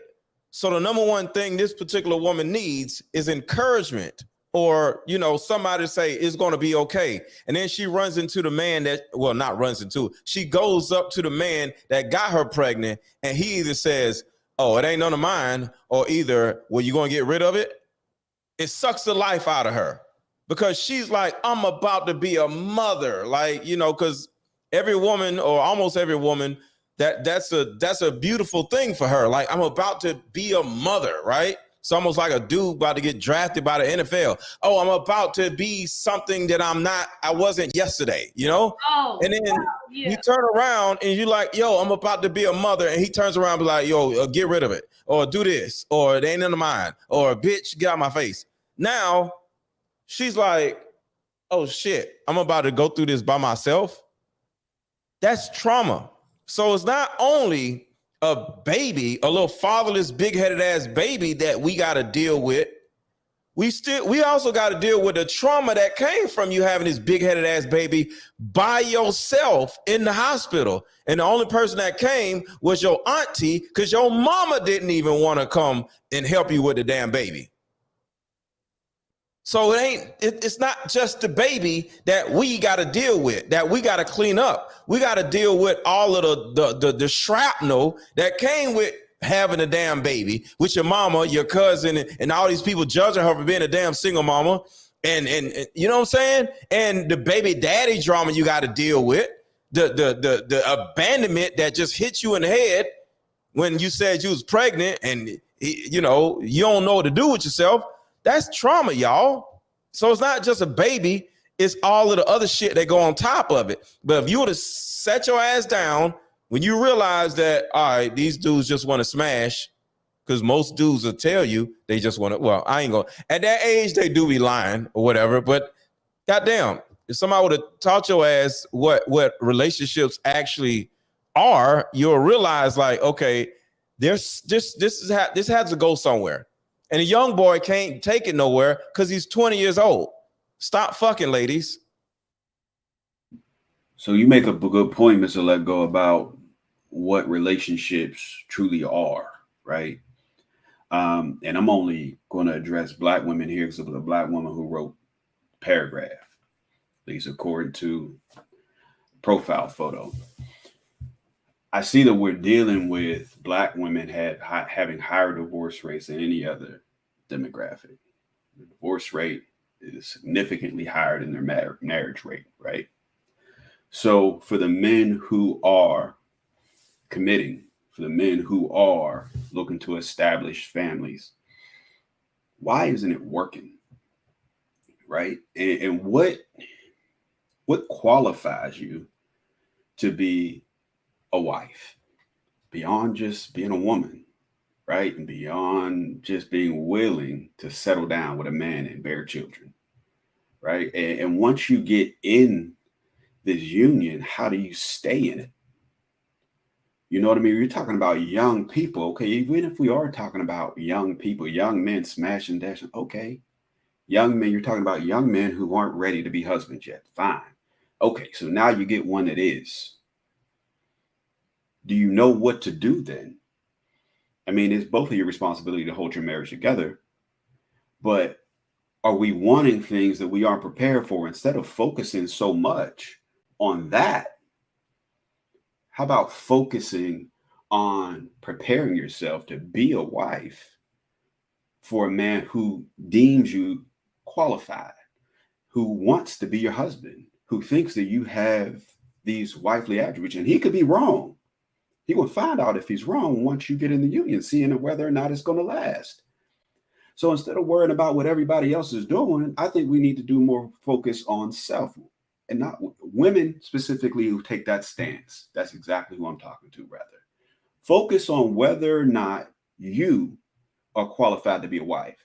We aren't smashing anybody who doesn't want to smash. They're willing participants. They want to smash too. That's it. Don't speak for them. Speak for you. You are the one who truly knows your body count. Were you attacked or was you having sex? Don't blame that on nobody else. You wasn't married and you was having sex. That's what happened. Now, here we are, still unmarried, bitter, probably have children out of wedlock, and you're blaming it on someone else. Oh, hell yeah.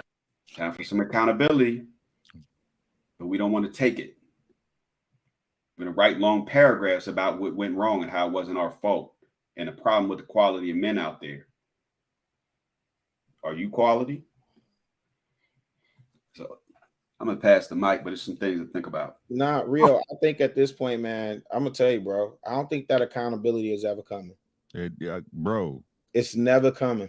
They don't, it's like, bro, look, but let me say this, man, right? Like this is crazy. This is just crazy. Like the insanity, the level of insanity and delusion that some women have it's mind-boggling, bro. It's mind-boggling, right? So, hey, everybody, dude, my fellas on the chat and my fellas on the panel in the chat, right? Wasn't people fucking in the 30s, the 40s, the 50s? Right? Wasn't it always game? Wasn't it always some dude trying to talk some girl out her drawers, bro? What was the difference? Sir. What was the difference between then and now? The women had women said no. You can't, hey man. Right? For you to get this, women weren't twerking in the 30s. There was no twerking and shit. That's one thing. But let's simplify it, right? Let's simplify it, right? For you to get this box, you got to go talk to my dad, right?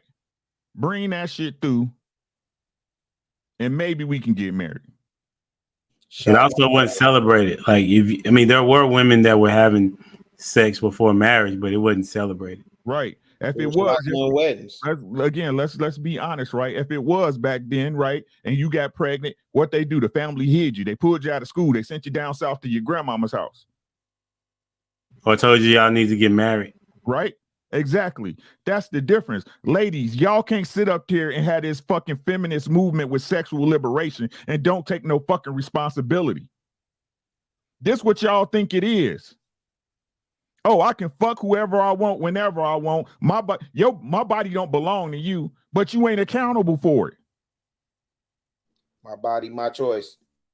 What part of the game is that? That man couldn't do nothing. I don't know why I keep trying to push this to y'all, bro. That man couldn't do nothing. I don't give a fuck how much he pursued you. I don't care what he bought you. I don't care how many meals he put in your mouth. That man couldn't fuck shit until you let him fuck. Y'all act like I said, y'all keep acting like people out here knocking y'all over the head and dragging y'all in the alley and shit.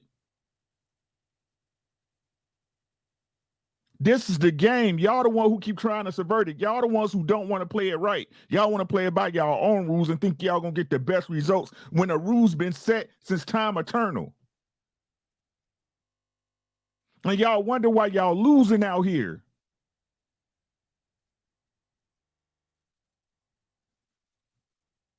Stop, bro. Stop. And this is the case, right? So let's say, fellas, today, right? Today, Shannon, King, Rio, Humble Dad, Mr. Let Go, Rilla, and JR, right? We taking on all the responsibility of my woman. Every single responsibility, sexually, physically, protection, finance. What you got to offer for me to give you that?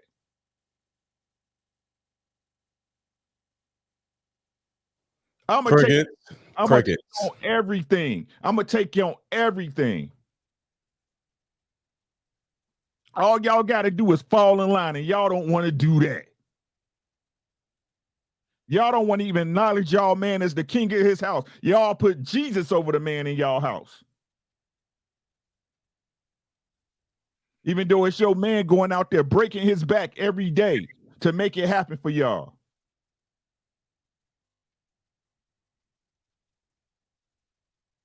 Y'all wondering why ain't no black man leading, because y'all ain't giving them shit to lead.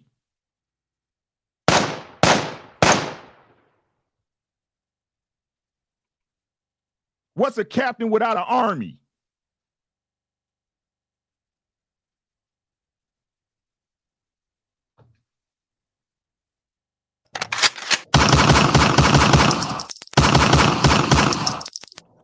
See, back in the 30s, there was no Elizabeth the Stallion or Ingrid the Stallion running around shaking their asses everywhere.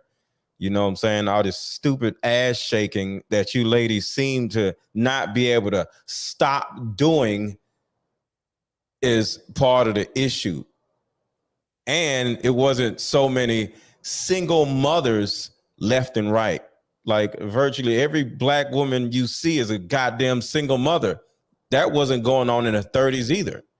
Y'all asses would be in jail or under a bridge or some shit.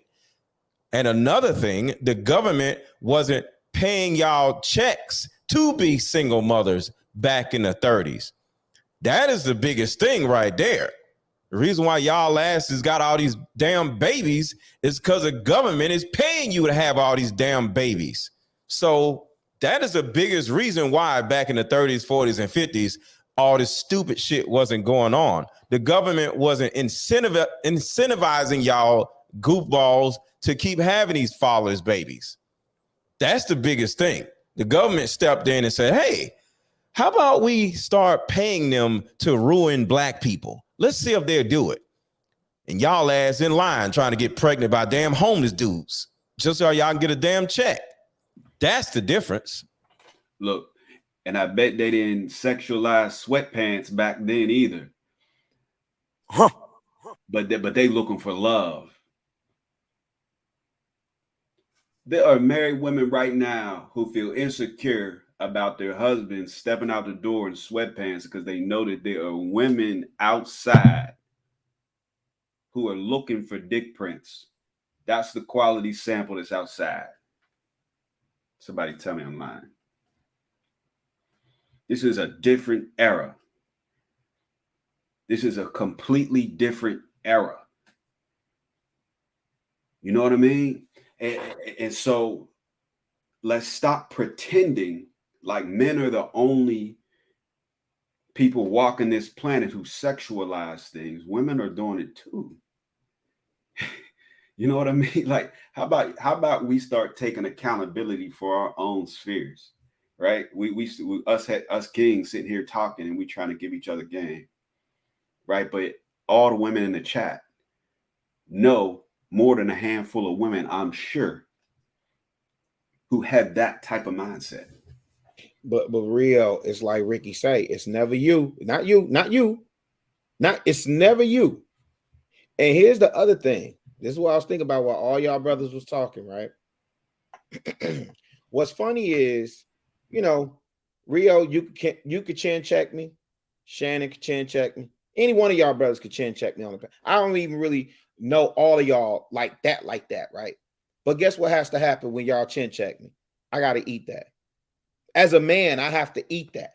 I'm either going to get better or get bitter. Right? So the same way we be sitting up here, we tell young bloods, and what I see in the field real time, hey man, these young bloods are saying, hey man, the caliber of woman that I want, listen man, I'm gonna go out here, I'm gonna do whoop, whoop, blah, blah, blah. And the caliber of woman that I want don't exist in this space. So they're exploring other options. And we telling young bloods like, hey man, protect your seed. CGA, Coach Greg Adams say protect your meat, right? Shannon, you could elaborate on what that means better than I could, but these money, energy, attention, and time. Attention and time. Right.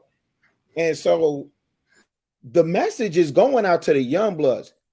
Anybody in the chat, male, female, rat, cat, a dog, please tell me the female equivalent messaging to young women of what older men are telling young men right now. Anybody can put that in the chat. JR can pull it up on the screen. Tell me the messaging that's going out to younger women, where you see older women saying, hey, young lady, protect your, exude femininity. That's your superpower, right? Hey, protect your womb, young lady, because that's sacred. Where's that messaging at? Where? And I get it. A lot of times when we get up here and I'll pipe down, JR, but a lot of times we get up here and we have these conversations, and y'all know it's organic. It's free flowing for us. We just talking. And women will sit up there and be like, Ricky just bashing women. Ain't nobody bashing y'all, fam. I said I've been in this space for 2 years, fam. I done seen my fair share in just about everything from the rooter to the tutor, man. And what I'm telling y'all, I said when I came up here from the beginning, Cape was all up in the air. I got it fresh out the cleaners for y'all. Cape was all in the air. And what I keep trying to tell women, hey, man, what you think you know, you don't know. That Oprah Winfrey, Tasha K, Wendy Williams messaging that y'all got, hey, man, you're way off base. You're way off base. Kevin Samuels was actually trying to steer y'all right, and y'all still ain't hearing him. Y'all still ain't hearing him, and y'all think Ricky Williams is your enemy, and he really not. You think the gentleman on this panel is your enemy. Shannon is probably the most gentle. He handled y'all with kid gloves for the most part. I thought I did. No, humble dad. I No, you don't. They're explorative stages and shit. They don't even call them hot girl summers no more. They say they're explorative stages. Right? I haven't heard that. Bro, y'all some liars, bro. Like, and I say that because y'all entire belief system is a goddamn lie. How y'all think y'all know the truth when everything y'all believe is a lie? Everything y'all was taught to believe is true that supposedly make y'all a better woman is wrong. It's wrong. Like, y'all got to admit that shit first. You got to admit, like, no matter what y'all say, bro, these dudes are now, they realizing, right, man, you know what I'm saying, the stuff I need to take care of my kids, man. I need to rock with my family, stuff like that. But now we trying to get back on point. Y'all motherfuckers all over the place, bro. Y'all all over the road. No cruise control, no nothing, bro. No cruise control, no nothing. Right? But then y'all expect somebody to buy it, bro. It don't go like that, bro. We out here getting resources. We out here getting resources. And why should we empty our resources into something that has no return whatsoever? None. It's a box you done gave everybody. You know what I'm saying? It's a box that you done gave the best of. It ain't even new and had that new car smell on it no more. They had 1 or 3 babies coming out of it and shit. You know what I'm saying? We got to deal with your past traumas because, again, it ain't even about no therapy. You ain't even woman enough to admit what the fuck is wrong with you. Because whether you go pay a therapist or not, what it's going to come down to is you saying, hey, I'm a fucked up individual. This is fucked up about me. I need to change it.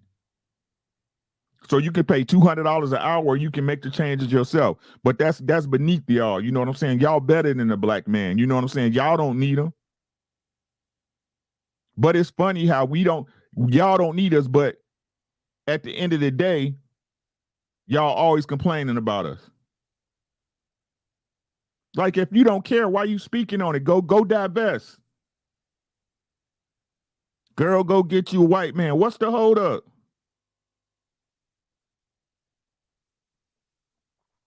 Because they don't want them.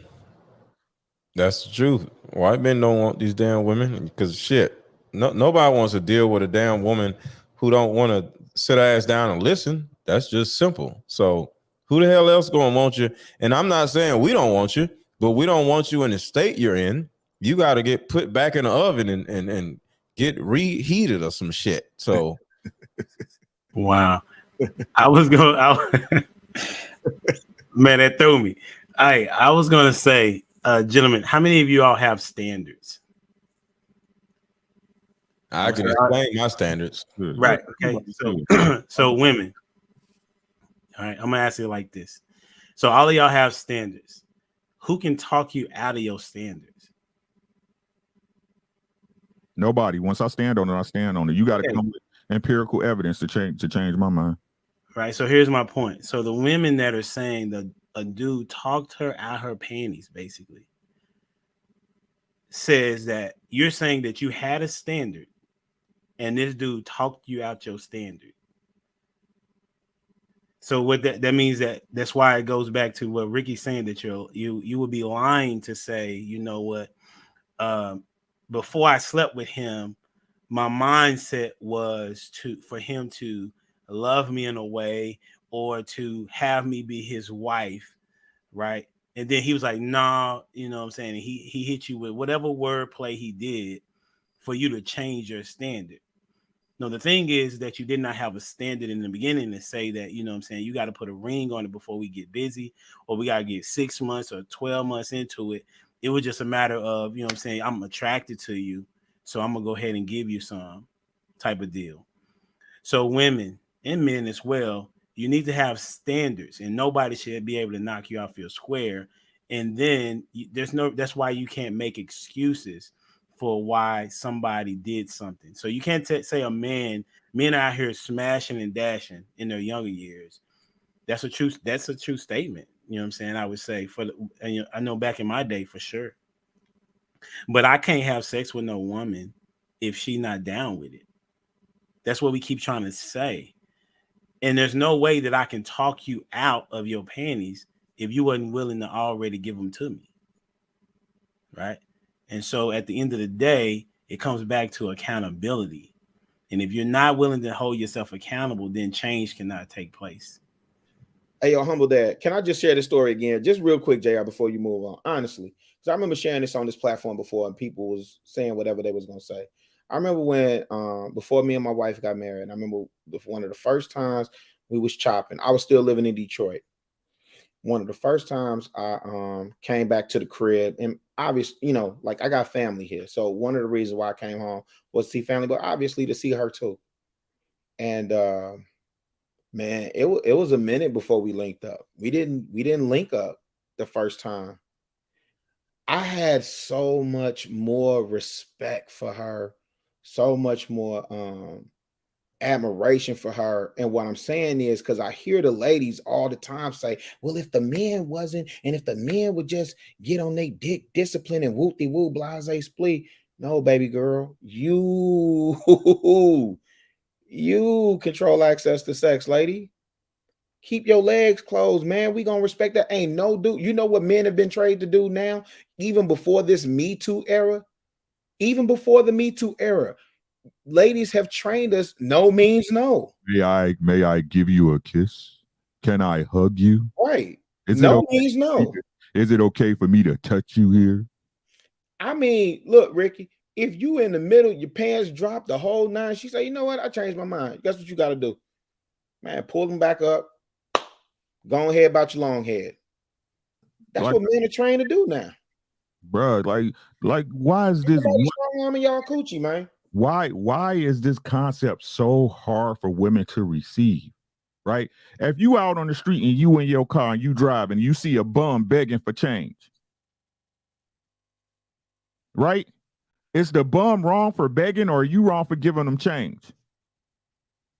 Because it's 500 other cars, right? It's 500 other cars that go down that road day to day. And the bum's begging, and he's begging, and he's begging, and he's begging, and he's begging, and he's begging. And you the fool that stop and give him your last $10. Right? But instead of you saying, man, I should, when you go, you see your gas tank on E, right? And then you get home, you like, man, my tank empty. I shouldn't give that man that last $10. You go, what y'all say is like, God damn it, he talked me out that $10. Sheesh, I should have never listened to him, man. You know what? I shouldn't even stop. You know what I'm saying? A bum. Why he a bum out there? Why he ain't got no job? Why he begging me for my $10? Well, why'd you give it to him? She actually would have gave him some ass because most of the chicks. Hold up. Did you hear what I said?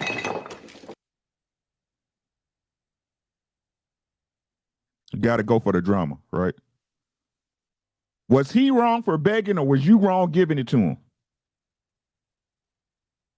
He just doing his job, right? He's a fucking beggar, right? They beg. They hustle you out of your $10, out of your coins, out of the shit that's the change that's in your car, right? So who's stupid? The bum or you? The bum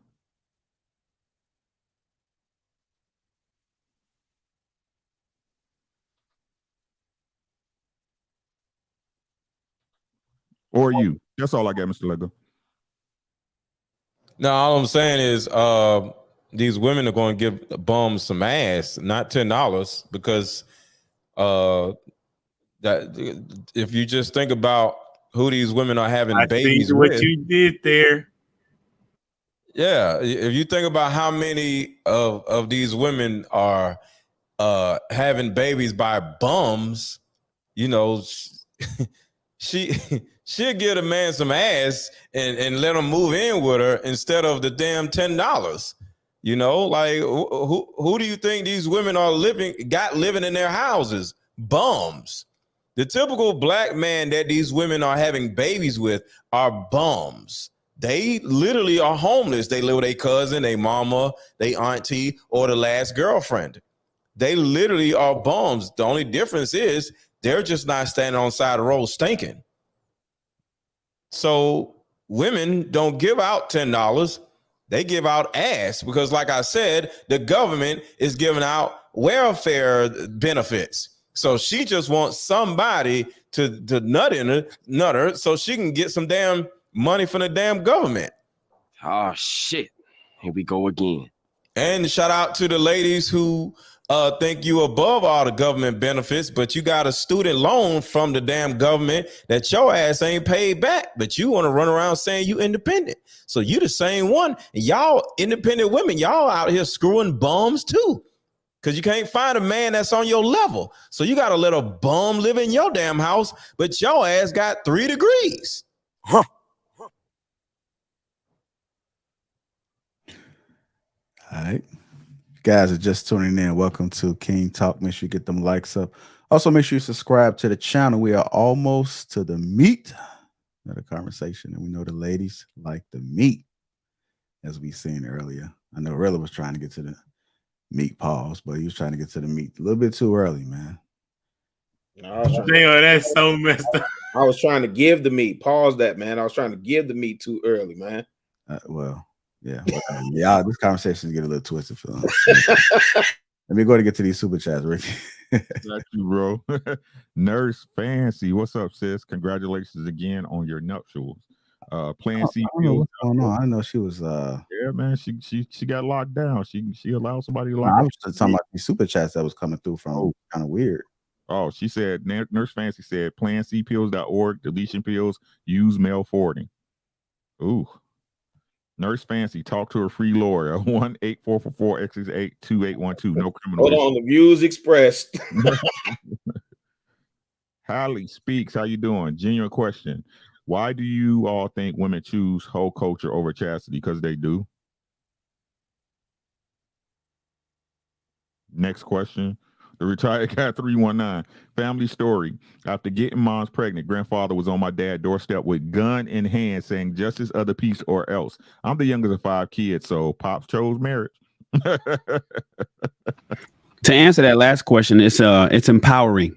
Women are told that being a hoe or having sexual liberation over chastity is empowering for them, and it's the last step of what they need to become equivalent to men. Because men can do it, you can do it too. And if you do this, you'll feel just as good as men have been doing for these many years. And so that's why a lot of women choose that route over being more virtuous with their vagina. Trying to flip nature, and I keep trying to tell you, y'all can't do it. Y'all gonna lose every time. I'm not gonna mess. Mr. Diallo. Hi, gentlemen. Just wanted to say, may God bless you all, and thank you for your works. Thank you for the donation, bro. We appreciate you. Yeah, appreciate all the super chats that has come through so far. We almost to the meat, ladies. So just sit back, relax. I know we got a lot of ladies in the chat. Hopefully the information that was said today on this panel wasn't triggering, but we understand. HR is monitoring all interactions that's going on right now. So we will have the hurt feelings report ready, available for you guys if you do so need it. Could you please CC me on that email, please? That sounds like a show, the Hurt Feelings Report. All right, here we go, y'all. Moving on. I fucking love young women. Slayer. Between 21 and 25. 21? 21 and 20. You're 33. I'm 33 years old. It's been the best fucking experience. I think I know why. The best experience. Like, these women, typically very malleable, right? Very cooperative, extremely cooperative, right? Kevin Samuels Jr. Exciting. No, listen. For sure. No, let me tell you, because I'm just being very honest about my experience. Like, they don't have many negative experiences. So they do truly give you grace. Is there an advantage to dating younger women? Yes. Because there's a but though. Yes. Hold on. Let go. I think Ricky, you got it. Yes, very much so. So this is my understanding, right? Now the shout out to the Cougars. There's advantages to dating them too. You know what I'm saying? But we talking about the young ladies, right? Look, man, the thing is this, and I say this all the time, right? I understand what everybody be saying. You don't want to be in no broke ass relationship, stuff like that, blah, blah, blah, right? But if y'all both on y'all purpose and y'all got a plan, man, it's best to get involved with your significant other early, man. That's just, and let me tell y'all why. And the reason why is that, especially if it's a younger lady, right? The truth is, like, nobody deals with trauma well, but we understand that. My understanding, I ain't gonna even say we, I'm gonna speak for me. My understanding is that women, again, once they get hurt and trauma hits, it's real hard for them to sidestep that and move on past it, right? So again, like I said, when these women, when y'all in y'all younger ages, right? Those prime ages, y'all prime ages, 18, 19, 20, let's say 18 and 25, right? Yeah, that's the time where people sitting up there trying to live a best life, as y'all want to say. What? And I had a question, right? Why? No, that's for another topic, right? That's another topic, right? So 18 to 25, and that's the time for people call the ladies are so-called exploring themselves. You know what I'm saying? Dudes too. So my apologies. I don't want to single the other sex out, right? So dudes too, right? But during that time, that's where the baggage come in, right? That's when the mistakes happen. Right? Next thing you know, you 25 with a kid, you know what I'm saying? Student loan debt, a condo you can't afford. You know what I'm saying? Where if you took that on with a mate and y'all was in it for the long haul, those bad experiences you had, and they're not saying you're not gonna have bad experiences with your mate. You know what I'm saying? But when you got, I mean, let's be honest, right? These ladies be talking, these ladies be talking like, how many exes y'all got? Well, I was with this one ex. I had this other ex. Yeah, it was this other ex that did this. I mean, how many people y'all done seen? All them people is putting an impression on you and putting more trauma on you than necessary. Whereas if you read with one person, rolled out and lived y'all life with each other, learning each other, and forgiving each other and moving past it, where you don't have all that bad baggage from I don't know how many different dudes or how many different women rocking on you. It don't make sense to me. Right? Like I said, people will rather try to get it right with 50 people than try one person 50 times.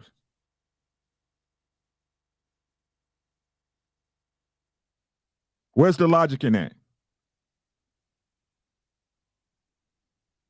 So again, the advantage is with a younger lady, just like he said, she don't have all that trauma on her, especially if you're a man about your BI. You know what I'm saying? You gonna raise her up to be, she gonna look at you like you God, bro. If you handling business, this my man, he my man. You know what I'm saying? This dude do everything for me. If you raising her right, you know what I'm saying? So that's the advantage of getting a younger lady. Not only that, you know what I'm saying? She younger, she ain't got no bodies on her. And she ain't got the impression of sleeping with a bunch of dudes or, oh, this dick is like that, and this dick is like that, and this dude eat pussy like that, and this one dude lick my butt and shit. You know what I'm saying? You get all that, you can go ahead and go through all that shit with your man. Right? But like I said, you know, what the fuck do I know, bro? That's all I got. You just a YouTuber. Well, here's my problem with what he said. We gotta look at how excited he was, and he was like, "Yo, I'm loving it," and it sounds like he's just dating chicks that are like 20 and all this and other stuff. So to a certain degree, he may be damaging the young chicks just like the other dudes are damaging the young chicks. Because is he marriage minded? So personally, I'm not going to date a woman substantially younger than me unless she has a father. The woman I'm dating now, she is younger than me. She has a father. The woman before her, a couple women before her, she was like younger than me, like it's substantially younger than me, but she had a father. So me in particular, I'm not going to date a woman substantially younger than me, you know, like 10 years younger than me or something like that or whatever, if she didn't have a father. Because just like he said, they're malleable. Well, you got to be careful of who the malleoler is. You know what I'm saying? So, because some of these dudes, not saying him because I don't know, but some of these dudes can't keep up with a woman his age. So he has to get a woman that's like 19 or 20 because he can't keep up with a woman, you know, intellectually with what he has going on. Now, are these women more easygoing or whatever? Actually, no. A 20-year-old, they don't know who the hell they are. So if you turn around and marry a 20-year-old and you're like 35, guess what's going to happen when she's 25? She's going to divorce your ass because she finds out who she is and she don't want to be where she is now.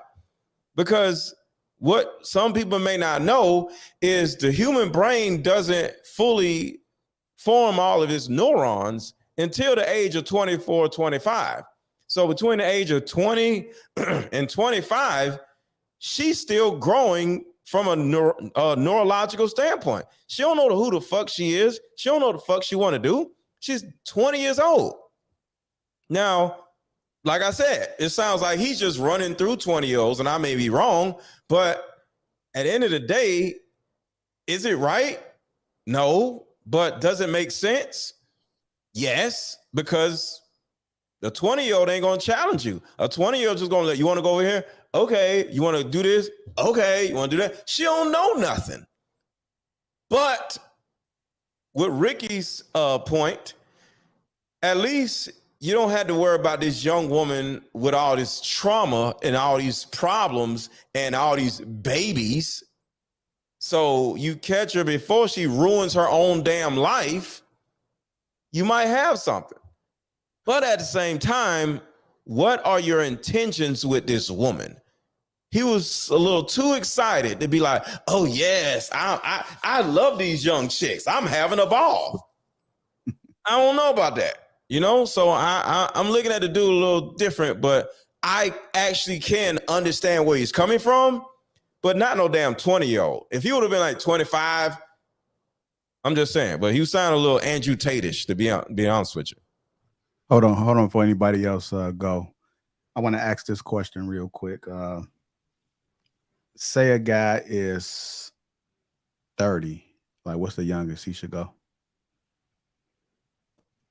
To me, I would say still 25. Like, I don't think unless you're 20 also, you shouldn't be messing with 20-year-olds, because you could be the one that is ruining the damn girl's life. You know what I'm saying? Because between 20 and 25, yeah, she could ruin her own life, but at the end of the day, she needs to figure out some things about her own life, because you don't leave mama house or start coming out of the jurisdiction of your mama until 19, 20. So you don't even know who the hell you are. That's all I'm saying. All right, I got about 2 more questions. So say you 35, what's the youngest? 28. I was thinking 30. I would say 25. I can see 25. Okay, now let's bump it up a little bit. Let's say 45. What's the youngest? 30. 39. Okay. You said 45? Yeah, 45. 35. I would say 35 up in that age range. My whole thing is grown. So you 30, you grown. 29, right. You grown. 25, you grown. So that's, to me, that's why I got pushback on you saying on the finding yourself out stage. You see what I'm saying? Like, you can find yourself while being in a relationship. You can define yourself within a relationship. I honestly think that's cap. You know what I'm saying? I think people make ways for what they want. You know what I'm saying? They make a way for what they want. So if you want to be married and you want to be in a relationship and nothing's past the breaking point, you should be able to mold yourself into that. And same for men. You know what I'm saying? It's about what people want. And y'all got to understand, whenever I'm talking, unless I point out, I'm speaking from the point of marriage. I'm speaking for the point of dating intently. You know what I'm saying? Yeah. Now, you just out there sticking and moving, that's a whole different conversation. Do you think he is? Or what do you think about what he said? I don't know, because I don't assume. Again, I don't think for other people. I go off what he said and only what he said. I don't think for other people. That's his job. Yeah, like I think it's safe to kind of stay between, I say 5, 5 years younger. 5, but when you get older, I can see 7. So if you get past the age of 35, I can see. It's best to start early. So if you're a guy and you're the age, 30, it's best to try to find one then. Try to find your 25-year-old then, because the older you get, it's a slim chance of actually finding a woman that don't have any bodies, that haven't been traumatized or have went through all these experiences. So I think Shan might have something differently, because I have heard in these conversations about men don't really develop until later. So that's why I asked the question, like, how far do you reach back in at what age? And I know, Shan, I think you dated younger too, right? Yeah, okay. So listen, I'm 50 years old. I don't have no issue dating a woman that's 22. Kevin Samuels never dated anybody in their 30s. The girl that he was with was the oldest woman he ever dated, and she was 31. I don't think that was a good example, though. Well, what is it, Kevin? Yeah, he wasn't looking for no wife. He was just taking applications. But he liked her. He liked her, bro. So okay, I got you. Come on, man. A 22-year-old, and I'm just saying. Like I said, if the woman has a father, she has some guidance, yeah. But if she ain't got no daddy, she got a single mom, she out here screwed up, and but I don't know. But you catch that with anybody. You'll catch that with a 30, 40-year-old. So the malleable part, though, is my issue. Yeah, but the malleable part makes sense. So let me explain to everybody. So first of all, typically speaking, most men want the 5 Ps. The 5 Fs that I was talking about: fit, feminine, friendly, faithful, and fun. High value men typically don't negotiate with that. They want all of it, right? Other men, they negotiate with that. The odds of finding somebody that has all five, you're gonna go younger. That's just the thing about it. So the older a woman gets, the more she's set in her ways, and she's not gonna be the five things that men want. She's either not gonna be fit, she's not gonna be friendly. You know what I'm saying? She's gonna be a hard head to deal with and whatnot. So what the brother was saying in the video was that he likes to take he used, what was the age? 21 to 25, I think he used in the video. And that's fine. You guys saying 5 years younger. Listen, let me explain something to you guys. One, self-assessment for human beings are typically defined and determined in their late teens. It's not until they're 31. This whole I don't know myself until I'm 30, that's bullshit. People wake up around the late 20s, but they know who they are. Remember, there's two lists. There's a standards list, and then there's a preferences list. The standards of an individual is typically created way early on in their teens, not in their 30s. People don't realize that they're suddenly a Christian when they're 32 years old. Religion and politics are set in who they are and the values in life that they want, typically in their late teens. The frontal lobe is what's not developed until you're around 25, and that's for men and women, right? The frontal lobe is something that generally sets memories and emotions. It helps with impulse control. It's cognitive thinking, problem solving, and social interaction. That has nothing to do with knowing yourself.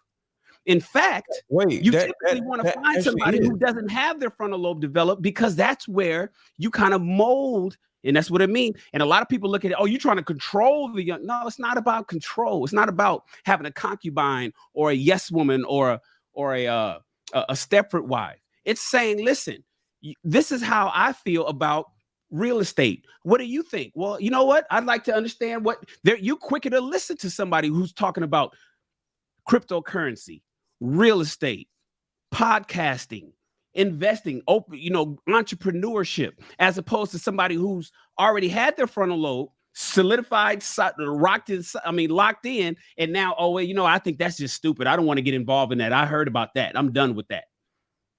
Whereas you got somebody else who's like, well, I don't know about that, but tell me more. I'm interested. You think that'll be something great? That's where it comes. That's why men older typically want younger women, because those younger women are women who are willing to listen and understand and learn and be willing to, and has the time. Let's remove the sexual component. Just the person, right? Let's remove dick and pussy. Just the person that you're with. Are you willing to rock with me and what I got going on? Because I'm 35-year-old young man and I've been doing this, and I think you'll be great to jump in with what I got going on. And I think this would be great for our family. And a 24-year-old chick would be like, yes, I love that. That's fantastic. As opposed to a 34-year-old chick saying, you know what? I don't want to do that. I'm not moving. I live right here in DC. I'm not going nowhere. And I'm in finance. You're in sales. I'm not interested in sales. I'm that's not going to be good for us. And it's like, God damn, I can't even get along with her. So that is typically the reason why the brother was saying malleable, because malleable says that a woman who is younger and don't have that frontal lobe already developed is going to say, I like what you're doing, Mr. Let Go. So you're a podcaster? How does that work? So can you make money on that? You can make that much? Really? So what do you need? Is there something that I can do to make that better for you? Well, let me get involved in what the Mr. Let Go Incorporated and figure out how we can make it so we can double that. And if you're at 200,000 followers, I want to help you get to 500,000. As opposed to an older woman saying, yeah, I think that's cool. Podcasting, that's not for me though. I'm trying to get into selling hair, because my cousin sells hair and we do wigs, and she making all that kind of money. But I mean, that's that internet YouTube thing is nobody wants to deal with that.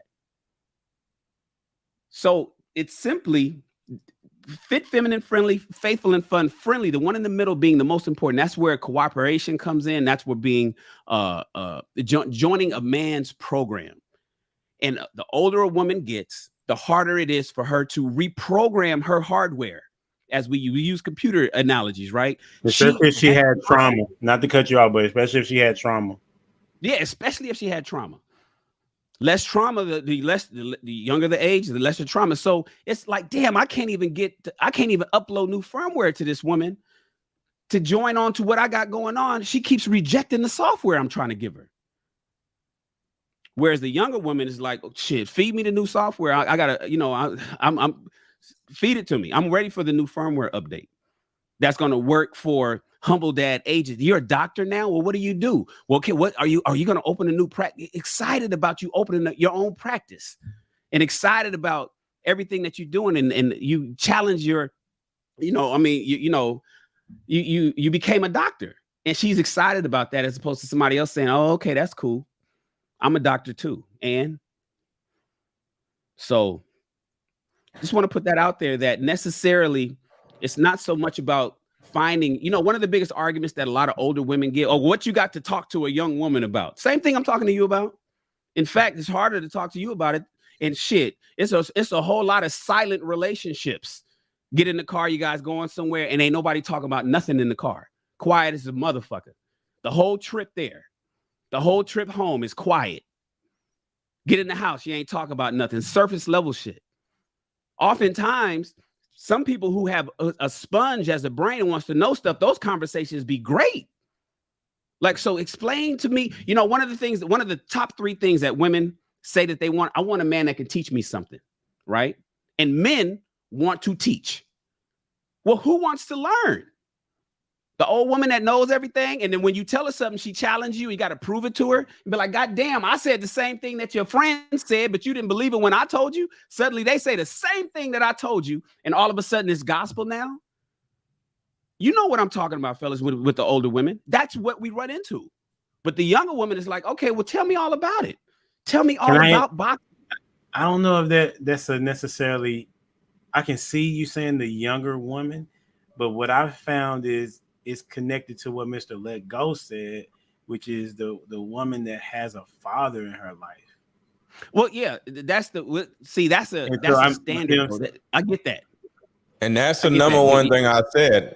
You can go that low as long as she has a father in her life, is all I'm saying. Does she have a father in her life? Yeah. Because she ain't got no father in her life. I agree. I got a problem with it. I agree. There's no pushback on that. Older women that I've talked to, that they're open to listening and understanding, like my game plan or just like learning new things, right? But they had a dad in their life. But the older women, you try to tell them something, it's like, nah. They don't really respect the man because the father wasn't in the house. But I think you need to specify a little bit more, because the active father within that's what I'm saying. Within a happy household, because you can have a father there and he still wasn't fathering her correctly. So facts. You know, as we saw in the first video you opened up. Yeah. But I don't think, it's just something about that age, man. If I'm 50, I can't go back that far. Weird. You get what I'm saying, man. That's what I'm saying. There's something wrong with that. Because I want y'all to think about this. I can't go back that far. I mean, that's why I say if you get them early, you know, if you're gonna do it around 30, then at least it's still close. But once you start going 50, it just will sit kind of odd with me. But listen, the optics of it makes it feels weird. But you know, when Jay-Z's 30 years old and he's courting 18-year-old Beyonce, it's like, well, here we got a decades widespread. Well, you know, no, you're talking about 3 decades though. That's different. When you got to think about it, a 50-year-old and a 20-year-old, right? When you're say 70, all right, your dick ain't working no more, all right? And guess what? Whose dick? 40. Not Shannon's dick. You still, it's a guarantee. She's out of there. She's out of there, is all I'm saying. So now you got to deal with your elderly age all by yourself, because she ain't sticking around and you too old to find somebody, and she gonna take half of your shit when she go, because she spent 20 years with you. So she can get half your shit. So she's going to get half of your shit, leave at the age of 40, because, you know, it is what it is. You shouldn't have got with a damn 20-year-old. It is what it is. Now you got to go from 70 to 78 or 83 by your damn self with no 60% money of them because is taking half your shit anyway. She's What you eligible. doing is no. What I'm saying is she's eligible to take half your shit because she's been with you long enough, but you can't get another woman because you're too damn old. It doesn't make the numbers don't. It makes no sense for a 50-year-old to date a 20-year-old long term. She doesn't. Who the hell wants to be with an old ass person? You 40. A lot of us are 40. We feel young, right? We 35, 40. We feel great. You know, you good. You know, like, do you want to deal with even a friend, a cousin, or a uncle? He's 70. Can you and your uncle hang out at a bar and he's 70 and you 40? Just as two men? No. You and a 70-year-old uncle or grandfather or whatever, y'all can't relate. He can't hang out at no bar with you looking at the football game. He's 70 years old. That's a stretch, Mr. Lego. Yeah, and let me explain something to you. That is not a You're looking at stretch. Mr. Lego, 3 decades. Lego. Listen. You're looking at generational differences. Here's the thing: the way my father looked, right, born in 1941. I was born in 72. The way my dad looked at 35 is older than I look today. So the whole 50 is the new 20. That's a lot of bullshit in that. But then to a degree, it's a little. Your 40-year-old self, if that's what hold you are, Mr. Let Go, is completely different than your 40-year-old father. Trust me, your dad in the 70s at 40 years old or in the 80s at 40 years old was goddamn an old man. It's a different situation. Though. 70 I know, but we're talking about what you're doing is you're projecting for what's going to happen in the future. And so I'm simply That's what saying, we're supposed to do. No, I'm simply saying that's why a lot of men got to get on their shit. That's why I'm hard on men. That's why I believe men, because again, I think we opened up with somebody who was in here talking about how men let themselves go, and we got to stop doing that. Because far too often men have historically let themselves go and had one foot in the grave before they got to their 30-year goddamn high school reunion, where I've already had my 30-year high school reunion. And I go and I look at some of my friends. I'm like, fuck, man, you ready? You ready to die? Looking at them, limping and old. And here I am out balling and playing football and having fun and living life because I decided to have a different mindset than they did. So it just depends. I'm simply saying, and I get it. And I'm coming from maybe a different perspective of most men my age. That's 50 years old. But you know, if I'm kicking it with Jamie Foxx, who's older than me, I'm looking at this motherfucker like, damn, this dude younger than me, and he older than me. Look at Genuine. Look at Genuine now and Genuine back in the day. And look at Diddy. That's an example. And look at who took care of Genuine's son, Diddy. You know what I'm saying? So it depends on who you're talking to. So I like to talk from the perspective of those that doing what they're supposed to do, not motherfuckers that gave up. So if we talk about men and women that's doing what they're supposed to do, typically men is going to want a woman who's going to be fit, feminine, friendly, faithful, and fun. And if she is those 5 F's, it doesn't matter how old she is. I'll date a woman any age. I have absolutely no problem dating a 50-year-old woman. Is she going to be the things that I want in a woman? Oftentimes I'm running into the either when I do find one, she's already scooped up. Somebody married that, took her off the market as fast as he could. Those women are taken. And then what my man Humble Dad is saying, there's ones out there. Yes, they are. You know where they are? They're in our chat. Humble Dad. A lot of the women in the chat right here, a lot of the women that's on my channel, these are older women who are those things. Those are great women because at least they're over here listening to these conversations. But damn, that's a percentage that's not high enough that's going to sustain a fucking community. I'm asking these women that's in our chat. I'm asking the women that's watching our shows and listening to our talking points and is willing to reprogram themselves, as you were talking about, Homo Dad, willing to take the new software to teach the other women how to take. You know what I'm hearing? You know what I hear from Island Gal Q? Every time I open my mouth and try to tell one of these women something, they fighting her. A woman that thinks like Island Gal Q to me is a gem. She's not gonna last long on the dating marketplace. Not the way Island Gal Q thinks. I think she's in her 30s. She had a dad in her life. But the moment that she tells another woman her age, the shit that she thinks, they think they're calling her a pick-me or all this other bullshit. So it just depends. But don't look at age gap dating as some traumatic thing because of the optics. Oh man, that just seems so old. No. Well, what are you gonna talk about? A lot of stuff. What are you guys going to relate to? A lot of stuff. It depends on the guy. Is he an old man? Then it ain't going to work. If you got an old guy who's an old guy, if you a 40-year-old who's a 40-year-old old man, it ain't going to work. Don't do that. But you can have a 55-year-old. You can have, 50 Cent, Idris Elba. I mean, we can pick one. I'm using celebrities because those are common people that we can identify with as far as personality is concerned. But there's people like that in our community. I'm one of them. And then you say, oh, well, yeah, but he's different. Then good. Let's make a whole lot of different. They're dating them. They're not marrying them. P. Diddy, 50 Cent, they're dating them 20-some-year-olds. They're not marrying them because they know that those chicks ain't going to be around when they 70. That ain't why they not marrying them, though. It's a financial component. All I'm saying is you can't use that as an example because they ain't married none of these young chicks. They just playing with them. All right, Rio, go ahead, take us home, brother. I know you've been trying to step into this conversation. I think about those 5 F's. I believe you put: fit, feminine, friendly, faithful, and fun.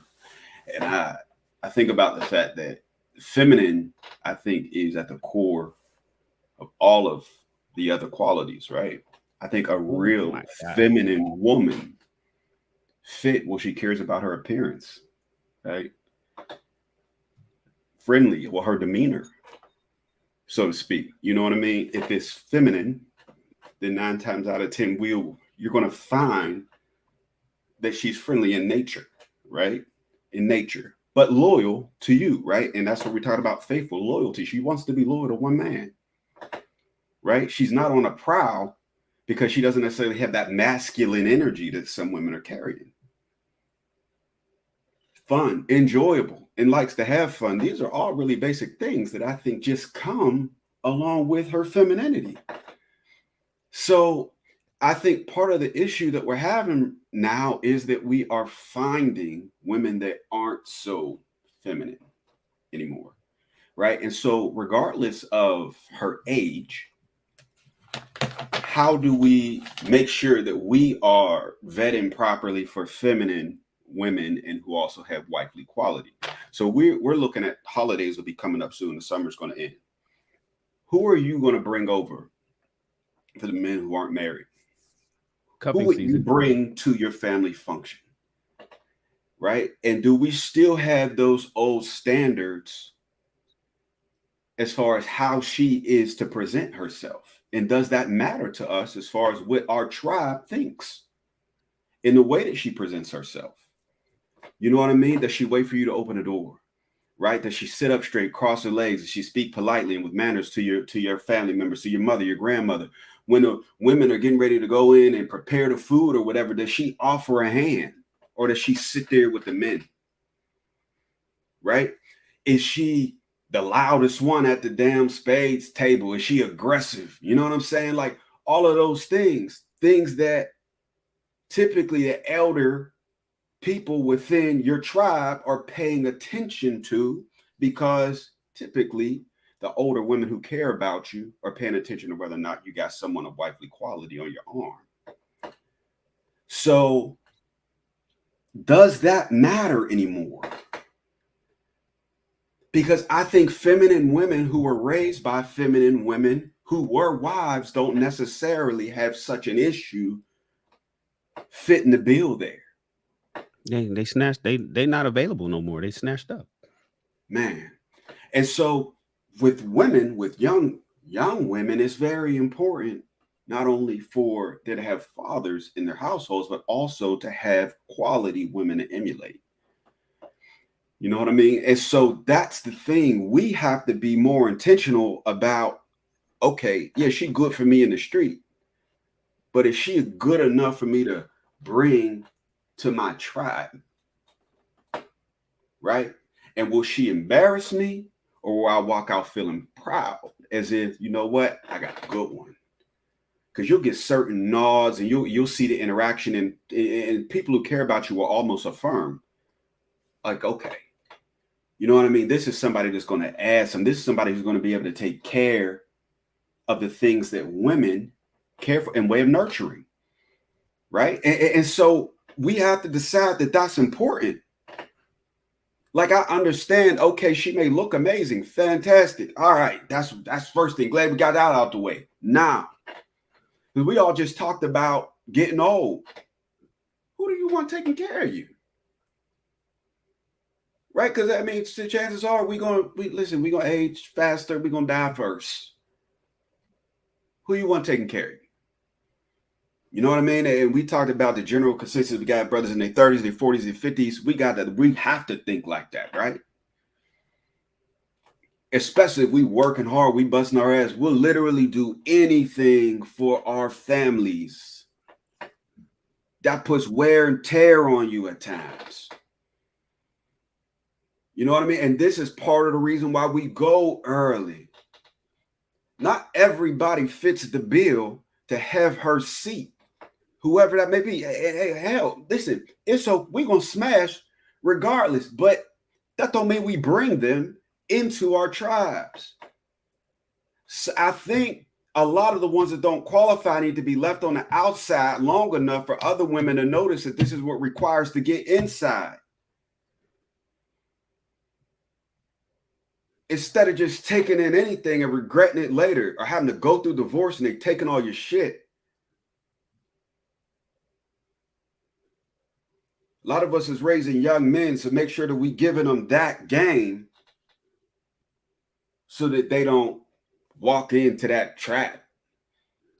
Because the more, as we talked about, the more economically attractive you are, well, the more options you're going to have, but not everybody fits the bill. Just like we telling them to vet. If you think one might be a good candidate, bring them to your tribe. I'm telling you, you're going to find out whether or not you got a feminine woman with wifely quality on your arm. Pass the mic. King Real cooking. I ain't never heard King Real cooking like that. Jumped in the kitchen and shit, took over. Yeah, Rio in his bag tonight. Let's go, boy. Guys, just tuning in. Welcome to King Talk. Make sure we get them likes up. Also, make sure you subscribe to the channel. Time to get to the meat of the conversation. And we know the ladies like the meat. That's really his favorite part right there. The ladies like the meat. Before we do, we got a couple super chats, Ricky. Gotcha. What stats? Because modern women want to be men. Mm-hmm. BZ, what's good? He said, that's the type of dude that mess up the pool. He smashed and let them back out on the streets all messed up and hating men. He the reason, man. That's your girl, bro. Jazzwiz man, thanks. He said, as long as she is 18 years old, any man of any age should be able to date her. If I was 60 years old, why would I want a woman over 30 when I can get an 18-year-old? Women over 30 have no value for us men. He lost me on that last part. JW, $5. Appreciate it, bro. John Joseph, I'm sorry. Ricky was on a panel recently and a woman called men who want younger women pedos. Why do women always misconstrue legal versus moral? Is legal or moral because it fits their narrative? Yeah, it's because it's just more sign language. Yep. And that's you know, oh Shannon, you only date younger women, you trying to control them, or you robbing the cradle. It's like, oh, so I'd rather date you now. So if that's your response, I'm gonna deal with that attitude as opposed to, yeah, right. You know what I'm saying? But the crazy part is, bro, like you don't hear us dudes complaining about older women dating younger men. We'd be like, go ahead, young lion, what's up? You'd be like, yo, you got, and especially if it's a good looking, fit, cooperative, older woman that's dating, you'd be like, damn, Go okay. ahead, well, you got to look at yourself and say why you couldn't get her as an older guy. But older women don't do that. Instead, they like, well, you supposed to just like me because we went to high school together, coming over here weighing 300 pounds and nappy head, fucked up and crusty and got an attitude. Mm-hmm. What? You kidding me? I got you, bro. Marquise Keys, peace, guy. He said, great combo. I'm 25 years young. The oldest woman I've dated is 32, and she has been the most submissive woman I've experienced yet. King talk.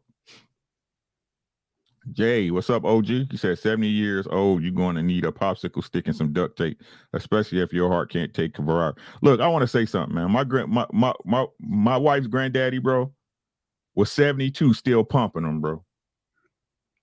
Don't let age fool you, bro.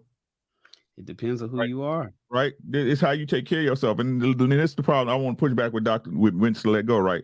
My wife's granddaddy was old. He grew up in a depression, right? He was born in a depression, but had some of the realest conversations with that man. Gave me so much game, it was ridiculous, bro. You'd be amazed what you can learn from old cats, man. And how relevant it is just to today's standards, bro. Larry King had his before he passed, he had his last son at 70. Smoking a cigar. Popsicle sticks. JW, $10. Appreciate you, God.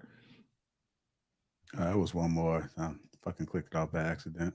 Appreciate all the super chats that has come through. Thank you guys for your support.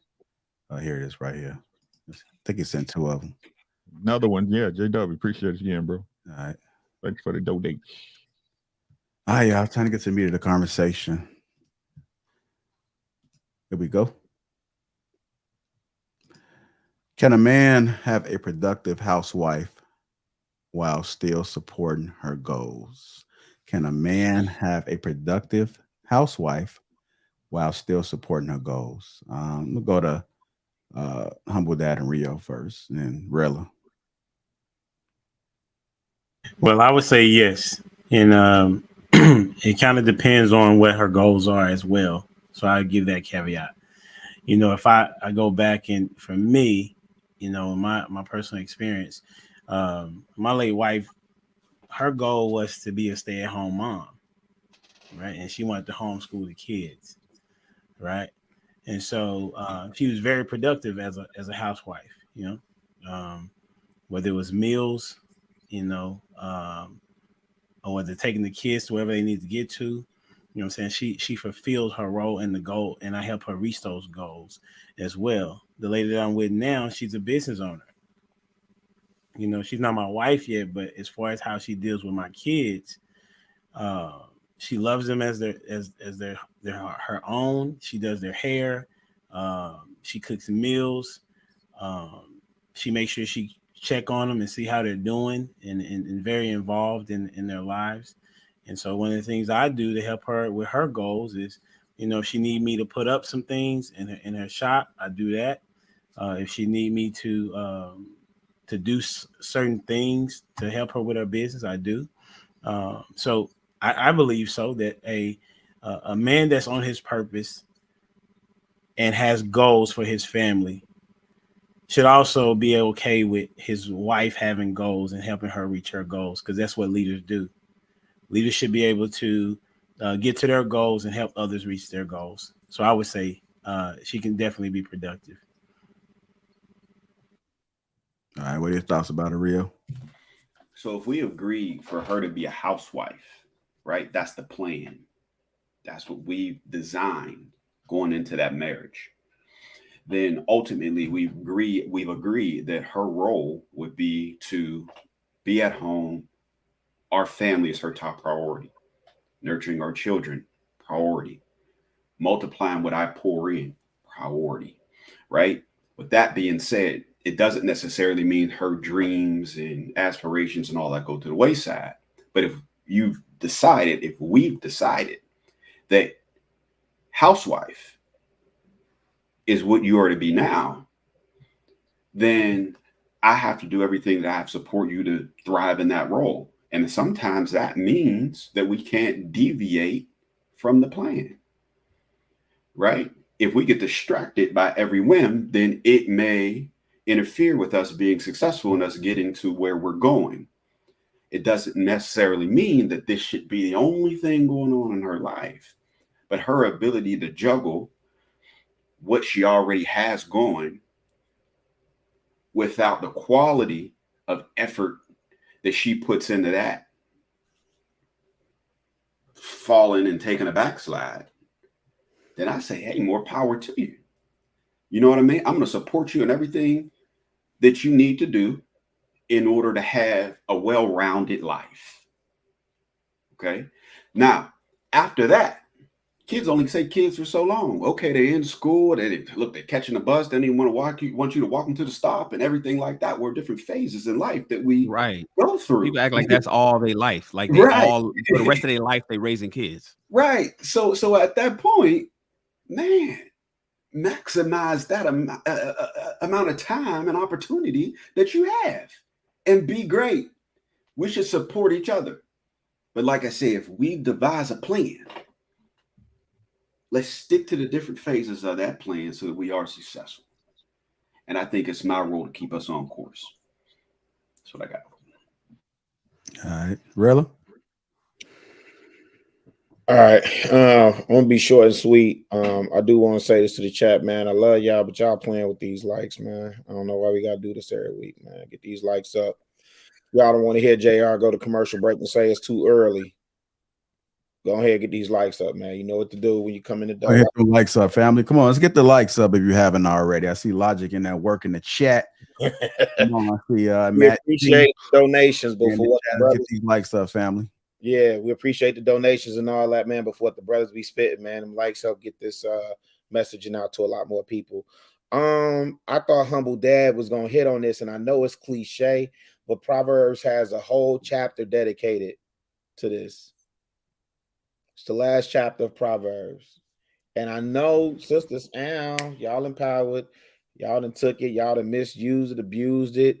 It's more aspirational for y'all than using the actual scripture and real life examples, proving that you could be a productive housewife, have your own goals, and still support the man vision for the family. So, to answer the question outright, my answer would be yes. I don't know why this is such a why this has become such a negative thing or toxic masculinity or misogynistic. Like it really does. Listen, if the man is man, husband, father, prophet, priest, king, it still revolves around his vision and mission for the family. Doesn't mean that your input isn't warranted, doesn't mean that it isn't welcome, but the man that's on his purpose and is responsible for covering you requires your submission, your cooperation to the vision that he has, period. And what's crazy is you keep hearing men say what they want, and y'all keep telling us, nah, you think you want that, but you really don't. And men are showing y'all time and again, man, let me get on my square. Let me raise the standard of self. Let me build self up. And it's just interesting. I don't know. For me, it's just interesting to see all this stuff play out where people still, where women in particular, still put I ain't gonna even say they needs, but it's more or less like their wants and their desires and their fantasies of Real Housewives of YouTube, like above everything else, man. Above every the funny thing is, like somebody lied to y'all and told y'all could have it all, and y'all don't think fat meat greasy, and it is what it is. It's cool. But the truth of the matter is you can be a productive housewife submitted under the authority of that man, contributing to the vision and the mission of that household, right? You can have your own goals and be your own woman, because it all will align. If vetted properly, it all will align with what his vision and mission is, right? Yeah, that's all I got, man. Because this I thought you were going on Ricky pause. No. Because I'm really thinking like I'm just telling y'all, man. He said right. He said right. Nah, it just bugs me, bro. JR, I don't even know how you do this as much as you do, man. Just being in this space and seeing a lot of these conversations, and then Tuesday, my favorite day of the week to get with y'all, man. And just I'm really sitting up here thinking, like, God, dog, why we make simple stuff so difficult? Ow. It really ain't that hard, man. Rilla nailed it. And it's just that simple. It's really can a man have a productive housewife while she's still supporting her goals? Yes, because women can have as many goals she wants, but her purpose should be her man. A man should have a purpose in life. I have a purpose. And if all the goals of everybody up under this household align with my purpose, then great. It's just that simple.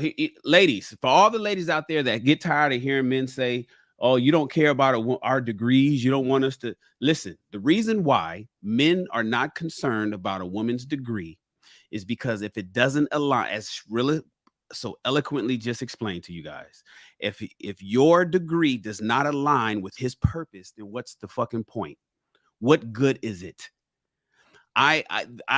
While your anthropology degree does me no good,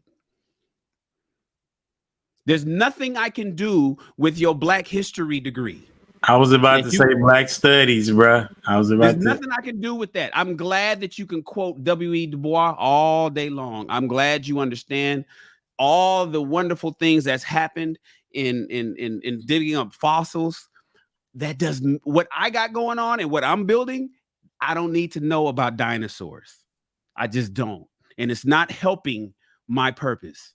Come on. Chicks are getting astronaut degrees. The sciences, you know what I'm saying? So the reality is we don't want airheads. We don't want dummies. We want educated women. That's good. And if you're going, there's not much we can do. I can't use a nurse. So I want to know that whatever you go to school with works with what we're creating here. This goes back to kind of like the previous conversation of somebody younger. If what you're doing works with what I got going on, then great. Now, if you're already older, you're already done it, you're already an executive vice president of XYZ Acme in the industries, and you've already and you're doing all of that stuff. If that works for what I got going on currently, then great. Those relationships happen all the time, but they don't happen as often as we'd like, and that's what men are complaining. It's like, well, you doing something completely different than what I'm doing. I like how you look, but how you think ain't working with what's going to work for me long term. Well, don't you want me to be? You want me to be dumb? No, you don't go to the extremes. I'm simply saying you're setting your ways, and you're setting your ways in an industry that doesn't align with my purpose. So now, if you got a woman, like the question says, can a man have a productive housewife while still supporting her goals? If your goals work with what I got going on, then it's going to be a symbiotic relationship. You're going to be a great housewife. You're going to be excited to go and do what you do during your spare time, because all of that works for what I got going on. If there's a conflict, though, if your goal to become a fucking esthetician, if your goal is to become an esthetician and you are headstrong on becoming a goddamn cosmetologist and you want to do hair, that ain't working for me. And I think that's going to be a conflict with you being a great housewife for me. So what did you say, really? As long as it's vetted out right? Correct. Yeah. As long as men are vetting the women that are doing that have goals that are in alignment with that man's purpose, then you great. But if you are a real estate, like if you got a brother that's out there that's really interested in real estate, man, and he wants to become a broker, not just an agent, he wants to become a broker and own his own brokerage firm, and he wants to flip houses and all that other kind of stuff. What good is a woman who wants to become a fucking nail technician gonna do him? She wants to do nails and learn acrylics and learn how to apply and become a nail tech and do designs and do French tips. What good is that going to do a guy who wants to flip houses and get big in real estate? And she wants to go to school and she wants to open up her business and all. It's going to be a conflict there. There's going to be problems. It happens all the time. Mr. Let Go. Shannon talked about a great housewife. Can you break down and just, keep it brief as far as with this 5 qualities of a great housewife with children and a great housewife without children? Like, what does that look like to you? A housewife is a woman. Housewife. Okay. A great housewife is a woman who, because to me, women ain't got no damn goals. They were put on this earth to be a man's helpmate. So I don't give a damn about y'all little goals. Shout out to the ladies with the astronaut degrees. And I got time for all that shit. A great housewife is a woman who understands her man, understands what her man is looking for, and she serves what her man is lacking, right? Whether it's sending out emails, whether it's making sure the kids are good, because I believe the man has to focus on the kids as much as the woman. You know, a lot of these children are growing up with the dad. All he wants to do is sit around look at ESPN all day. No, so I don't look at a housewife as she tends to the kids, because the man got to tend to the kids also. So because the kids need dad also. So past that, that's really it. I don't really see these housewife qualities because I don't really understand the housewife thing. I need the woman to be working for the man, not being a housewife. And I think there's a difference, because housewife means she's cooking. No, I don't understand this cooking and cleaning stuff. No. What does the man need? Go do that. Whatever it is. You know what I'm saying? And sometimes it's not being a housewife. So that's my thing. It's whatever he needs, because women ain't got no damn goals. Your purpose for being on this planet is to help us with our goals. You ain't got no damn goals, ladies. You know, one day there might be a Lapeef Foundation. It may be, you know, when JR crosses over into the next level and takes this entire network to the next level, he may open up a Lapeef Foundation, 501c3, and he's going to serve the community in some capacity. And if there was a woman that happened to be, hypothetically speaking, in JR's life, and she was a business administration degree holder, do you know how many wives are the executive director of the foundation of their husbands that started up? She's in charge of that, and that's what she loves to do. So as Mr. Let Go is saying, a woman is filling in the gaps. Now JR may come with the money. He may come with the vision. He may come with what he wants to do for the community on whatever level or scale is going to be. He's going to call it the Lapeef Foundation. It's going to give out scholarships. It's going to give out money. It's going to be a benefactor in a lot of different ways. But who's going to run that? JR ain't got time to do that. He's over here doing a whole bunch of other stuff, bringing in a whole bunch of other money in media. But his woman may, in fact, head up the Lapeef Foundation. She fits right in, as Mr. Let Go said, in a gap. She's filling a gap that's necessary for the Lapeef Network. And that's what we mean. We don't mean that we don't like your degree. We don't mean that you don't have, this shit is worthless. We mean, what's it doing for what I got going on? Yo, Shan, I'm sorry, before the next person goes, just as you were saying, that's crazy, because I know the default model that people like to look at is like Coretta Scott King. You know who the other person I look at? Loida Lewis, Reginald Lewis' wife. Reginald Lewis wrote a book, very dope book, phenomenal story about why should white guys have all the fun. His wife was Filipino, and she helped that man, supported that man. He was known as a very tough businessman and a bit of an a-hole, as you can imagine, somebody that did a lot of mergers and acquisitions and was the first African-American to head a billion-dollar company, right, in the early 80s. When you look at her story and how she supported that man and how he was comfort for him up until his time of passing, even in his preserving his legacy now, you still see her very active in promoting and preserving his name and promoting, as you were just speaking about, his foundation. I want to say this, man. Look, I've been listening to everybody, and I've been reading the marquee. Can a man have a productive housewife while still supporting her goals? Ain't that what we do anyway? As a husband, ain't that what you doing? Taking the stuff off her plate so she don't have to worry about it, right? But this, lady, I'm about to hurt y'all fucking feelings, and I don't even fucking care because this shit got to be said, right? Let me tell y'all the biggest difference, right? between a husband and most wives, most, right? This is really the problem, y'all. Y'all tell me if I'm off. I need y'all to be honest with me, right? I need y'all to be 100% honest. Fuck the bullshit. All the bullshit gone. From what I'm noticing, right? In relationships nowadays, right? It's like the women want us to be about we, but they want to just be about them. Right? If I'm a man and I marry you and I'm with you, right? You got to do this shit as a man. It got to happen, right? Boom, boom, boom, right? But no matter what, they in it for themselves, right? It's one-sided shit, right? Oh, as a man, you supposed to do this, you supposed to do that. We're supposed to feed you this and take care of this shit, right? But when it comes to y'all, it's my career, right? I have to do something for me. I got to have my own money. I got to have my own independence. But we got to be locked in and we got to be responsible for y'all.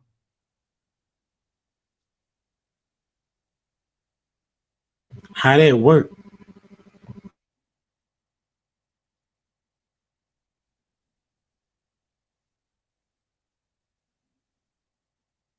And this is what we supposed to do. We supposed to do that because you the man, you the leader. But like I said before, y'all can't even fall in line. Y'all can't even cooperate.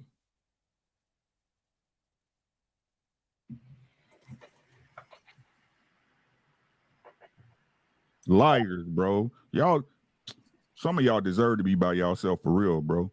Some of y'all deserve to be by yourself. That's all facts, bro. That's all facts. Some of y'all need to be by yourself because y'all ain't no good to nobody any goddamn way. A bunch of y'all just a pretty face and a fat ass. That's all y'all really is.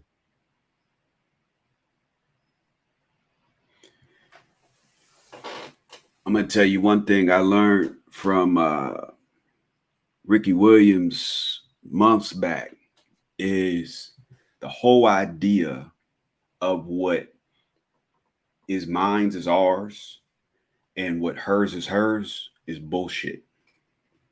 You do not get to go out there and earn and keep all of yours, and I take mine and take care of all of us. That's bullshit. That's bullshit. And for women teaching young women that, y'all setting them up for failure. That's not how this shit works. If we're operating in my purpose and you're operating in such a way that you're able to be a wife, manage house, and whatever your goals and aspirations are, keep in mind, this is still one unit. So just as well as I have a responsibility to you, our family, in this household, don't think yours is just so you can fuck off and have fun. We all have to be responsible. This is for the betterment of us. So there's nothing wrong with expecting a man to provide to his full capacity and capability, but make sure that you understand that you also have a responsibility to him. And that means that you are also responsible with your resources. It's not just what mine is yours, it's what's ours is ours. Can I say something? Because y'all know I stay in the chat. Y'all know I stay in the chat. Loud Wine Norcliffe said, as women, we have seen multiple housewives being treated like secondhand human beings. Is it you? And that's not true anyway. It's a trope. But let's be honest. Let's keep it a being. Let's give her that, Shannon. Is it you? So if it ain't you and you got your shit together, why you wearing the weight of something that ain't got nothing to do with you? The color purpling of America. What's your purpose? Because according to y'all, according to the mantra that y'all put out, it's the support bullshit no matter whether it's right or wrong. It's the fuck with fuck niggas, you know, that want to marry you, have a baby before you marry, right? It's to when you get in a relationship with a decent man and have him pay the freight for some bullshit you did and then say you settling for the man that's better than your fucking baby daddy who already tore your fucking womb up. right? Who already done ran that car into a goddamn wall that you signed for. Right? But it's never you. It's never you. It's just the other million chicks out here that's going through the same thing, right? But you can sit up here and speak on, oh, what these women been through, but you ain't been through it, right? Right? You so scarred and so hurt about what somebody else went through. Facts?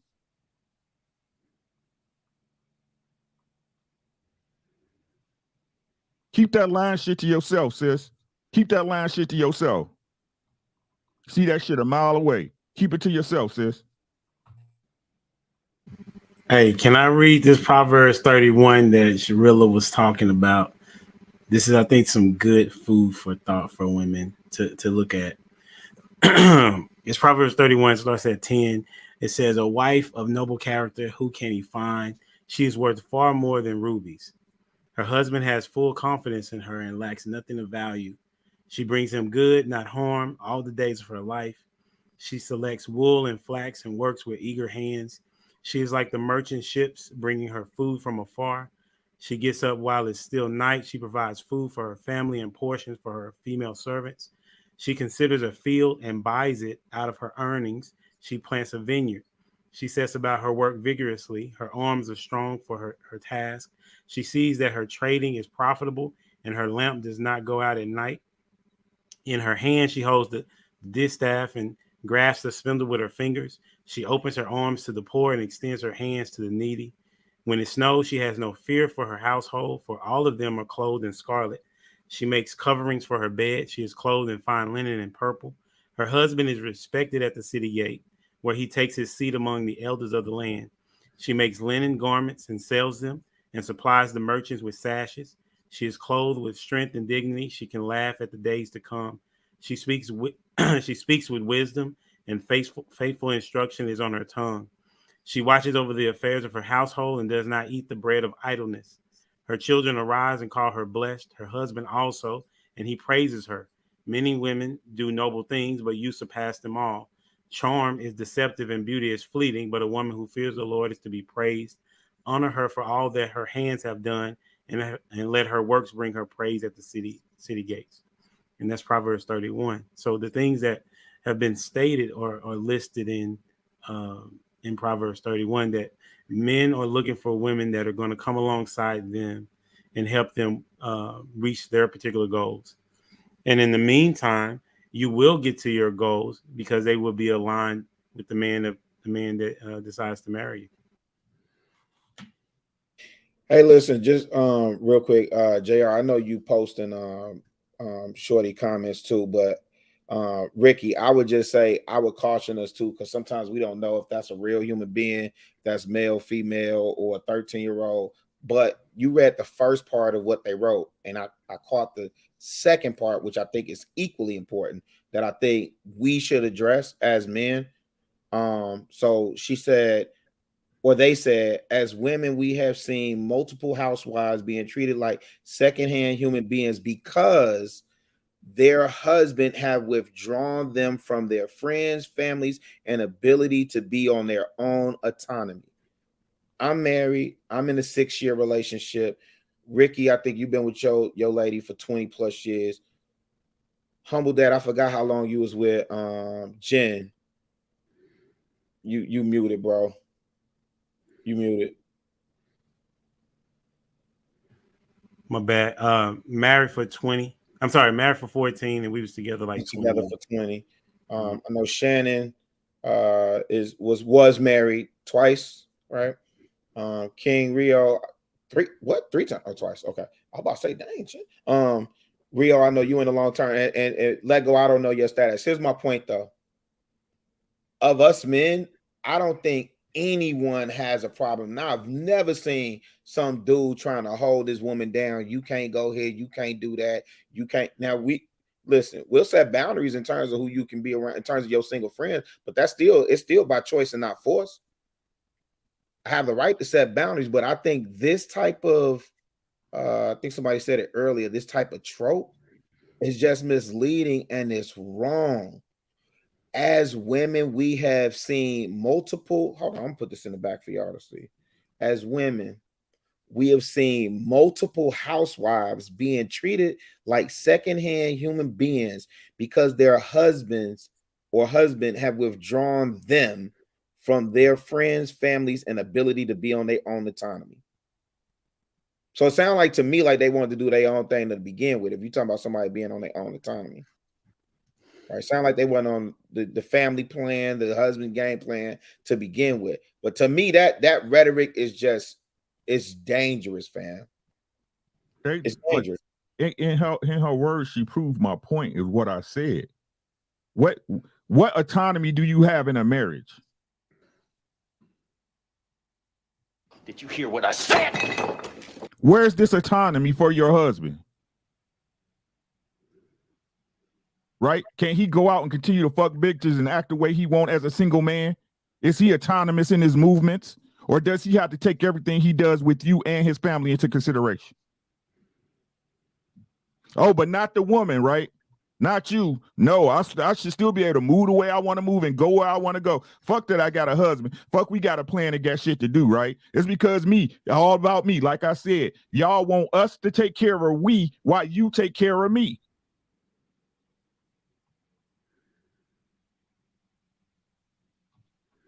That's how y'all think. And y'all say it and don't even know it because y'all think y'all smart with y'all education and y'all fancy dresses. But unfortunately, y'all mouth tell on y'all every goddamn time.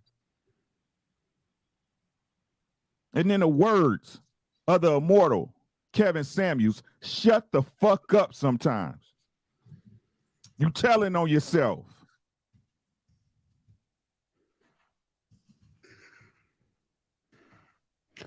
All right. That's a mic drop right there. Let's go ahead and get through these super chats, Ricky. 5 of them.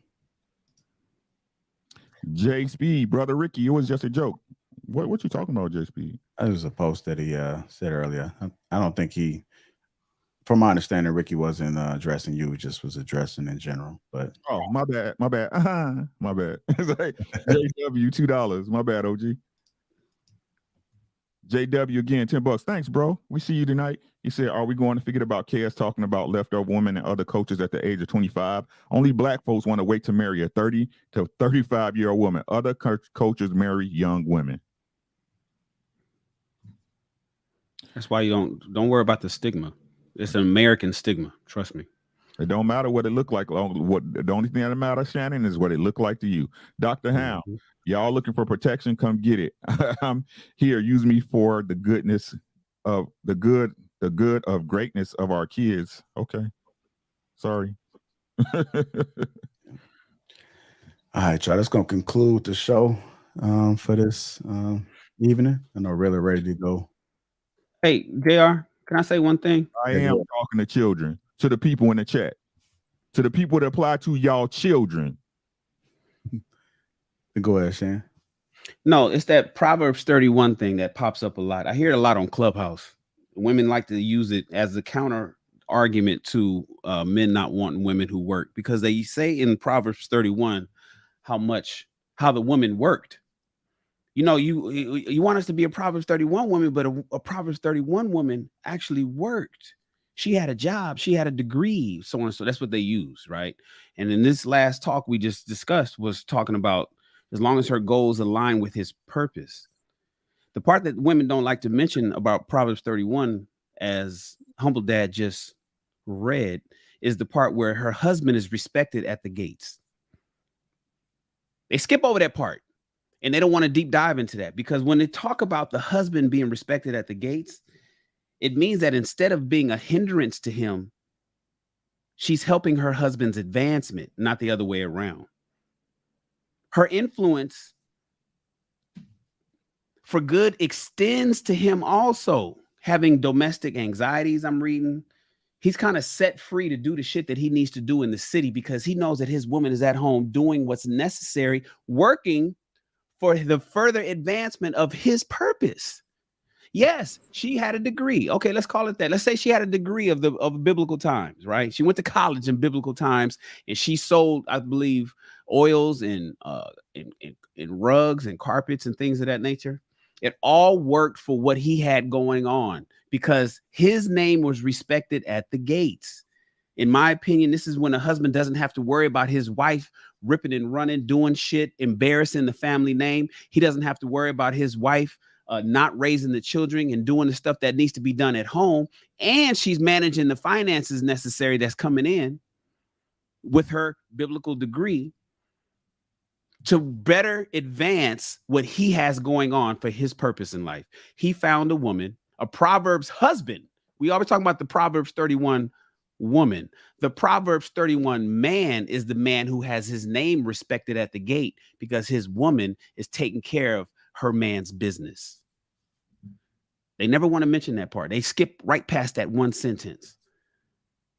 But I'll just to add to that, Shannon, that she took the money that she made and went to go buy land. Like, you know what I'm saying? The money was theirs, not just hers. So just wanted to put that out there for those that, and for any fellas out there that hear women use that Proverbs 31 or hear that Proverbs 31 counter argument for women that say, look, I'm doing what I'm doing and you want me to be a strong, independent woman, just like Proverbs 30. No, she wasn't a strong, independent woman. She was a strong wife to her husband and made sure that his name was respected at the gates of the city of Babylon. And as a result of what she was doing, she was making sure that he was good. And everything she did was for him. That's the Proverbs 31 woman. So whenever they tell you that it's all about her and what she wants to do and her purpose, no. It was her husband's purpose. That's why his name was respected. Thanks, JR. All right, no doubt. Definitely appreciate you guys for tuning in to King Talk tonight. Another fire episode on the greatest network ever. Make sure you guys follow these gentlemen. Individual platforms. Shannon Rawls, you can find them on YouTube. Just put Shannon Rawls in. King Rio, you found them here. Really, you found them here. Humble Dad. Just put in Humble Dad. It'll pop right up. You can't miss it. Mr. Let Go. Make sure you guys follow him. Ricky Williams Boxing as well. Make sure you guys follow the gentleman. Thank you guys for this great dialogue tonight. It's epic. Hit the like button on the way out. If you just tuning in, you missed a great one. Catch it on the replay. What you about to say, Rio? They definitely got a king conversation today. Much love, fellas. Yeah. All right. Next time. We out, y'all. I saw you over there, Shan. What you over there? I thought you were gonna drop a beat. I'll be used to the beat. I'm about to crib walking to something for a second. I seen the movement. All right, y'all. Flexing ain't discreet about it. Extra read about it. Say you wanna beef about it. We gon' come and see about it. Flexing ain't discreet about it. Extra read about it. Say you wanna beef about it. Find out nothing sweet about it. Flexing ain't discreet about it. Extra read about it. Say you wanna beef about it. We gon' come and see about it. Flexing ain't discreet about it. Extra read about it. Say you wanna beef about it. Find out nothing sweet about it. Look, mile like 3-6 pulled up, ski trip cold winter. I'm eating good. I remember when we had no dinner. West side, east side, no side, both sides with me. Check, come and check, leaving flex season 12, come and get me. Gil to run around high speed, chasing all the big bags. Bending corners, bending rules, bending necks, Gil the whiplash. Slide through hot knife, warm butter storm, gutter drain lane. Young man, old habit, still at it, tryna let my chain hang. True story, new story, 2-story condo, B&B. 4 bath, 1 me, no key, like I did a B&E. Being me so good, so hood, so not worried about it. 250,000 new views, old news, know you probably heard about it. Extra, read about it. Headline, word around town, flexing. Ballin' on my course, so I ain't worried about nobody out of bounds, stressing. Feeling like Hercules, murder these ain't a problem to me. Tried to tell the maid service don't come unless you bringing condoms to me. Flexing ain't discreet about it. Extra read about it. Say you wanna beef about it. We gon' come and see about it. Flexing ain't discreet about it. Extra read about it. Say you wanna beef about it. Find out nothing sweet about it. Moving, shaking, coming down to me. Stacking, racking, money, power flipping. Moving, shaking, coming down to me. Stacking, racking, money, power flipping. Moving, shaking, coming down to me. Stacking, racking, money, power flipping. Moving, shaking, coming down to me. Stacking, racking, money, power flipping. Hit that like button, y'all. It's King Talk.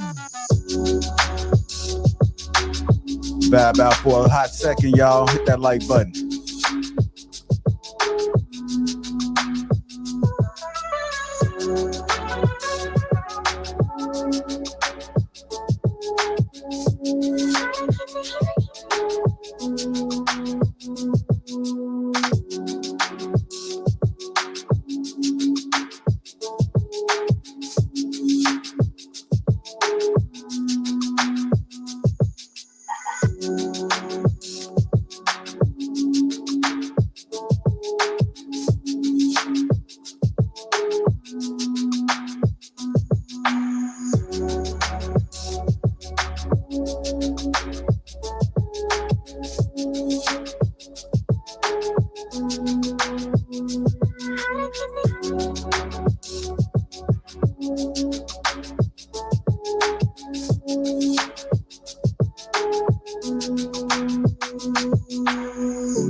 If you haven't already, hit that like button. If you guys miss King Talk, catch on the replay, y'all.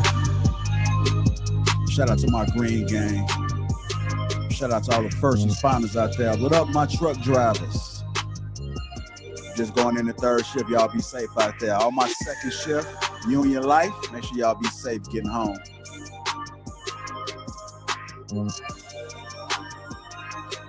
Shout out to the greatest network ever. Let's go.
That like button if you haven't already. Welcome to the Lapeef Network. This was King Talk, another classic episode. Make sure you guys subscribe to the channel, set the notifications to all. Appreciate all the support, you guys. We love you. Appreciate all the support. Thank you, guys. Thank you.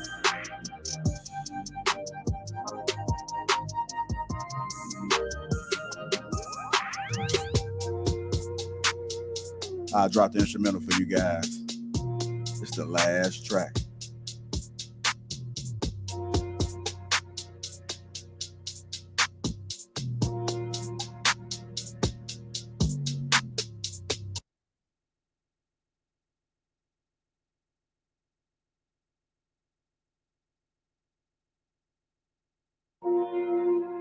Here it is. It's the last track, y'all. Before the billions, I see you, baby.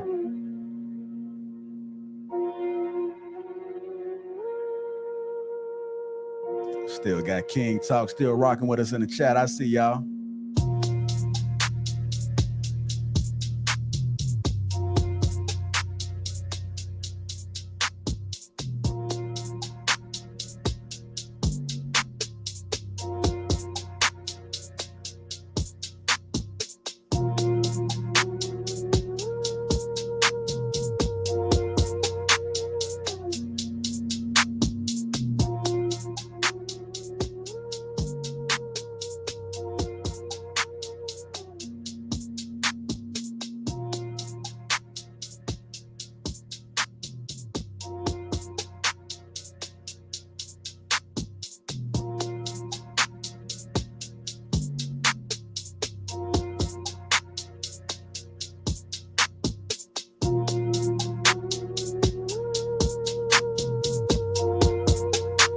DC next. DC is next. The Lapeef Experience.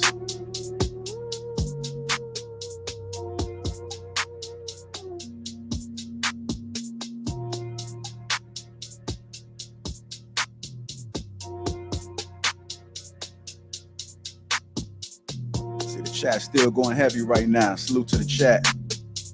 I see you, big bad boy.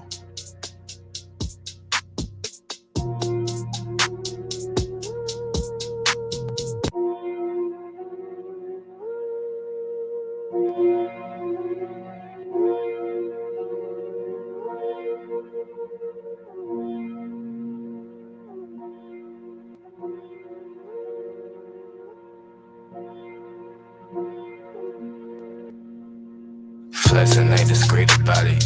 Extra, extra read about it. Say you want last track. We gon' come and see about it. Flexing ain't discreet about it. Extra, extra read about it. Say you wanna beef about it. Find out nothing sweet about it. Flexing ain't discreet about it. Extra, extra read about it. Say you wanna beef about it. We gon' come and see about it. Flexing ain't discreet about it. Extra, extra read about it. Say you wanna beef about it. Find out nothing sweet about it. Look, mile like 3-6 pulled up, ski trip cold winter. I'm eating good. I remember when we had no dinner. West side, east side, no side, both sides with me. Check, coming, check, leaving flex season 12, come and get me. Gil to run around high speed, chasing all the big bags. Bending corners, bending rules, bending necks, Gil the whiplash. Slide through hot knife, warm butter storm, gutter drain lane. Young man, old habit, still let it, tryna let my chain hang. True story, new story, 2-story condo, B&B. 4 bath, 1 me, no key, like I did a B&E. B&Me so good, so hood, so not worried about it. 250,000 new views, old news, know you probably heard about it. Extra, extra, read about it. Headline, word around town, flexing. Ballin' on my course, so I ain't worried about nobody out of bounds, stressing. Feeling like Hercules, murder these ain't a problem to me. Tried to tell the maid service don't come unless you bring it condoms to me. Flexing ain't discreet about it. Extra, extra read about it. Say you wanna beef about it. We gon' come and see about it. Flexing ain't discreet about it. Extra, extra read about it. Say you wanna beef about it. Find out nothing sweet about it. Moving, shaking, coming down to me. Stacking, racking, money, power flipping. Moving, shaking, coming down to me. Stacking, racking, money, power flipping. Moving, shaking, coming down to me. Stacking, racking, money, power flipping. Moving, shaking, coming down to me. Stacking, racking, money, power flipping. It's the last track, man. It's the last track. Appreciate all the support again. Make sure you guys hit that like button on your way out. Thank you guys on the behalf of the Lapeef Network. DC is next. The Lapeef Experience Takeover. Stay tuned for that. Green Gang, I see you. Appreciate the men on the panel tonight. And again, shout out to the greatest network ever. Philly Tees, y'all.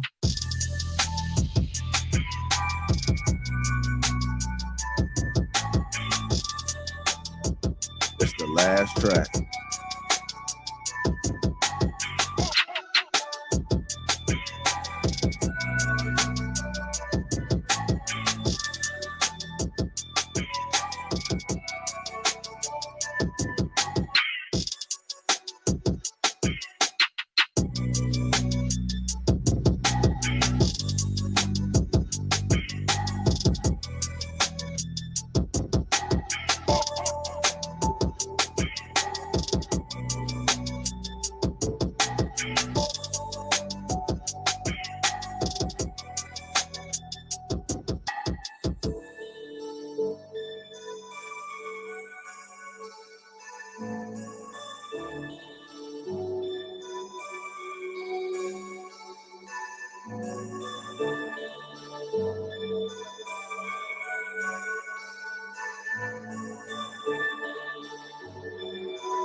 the last track.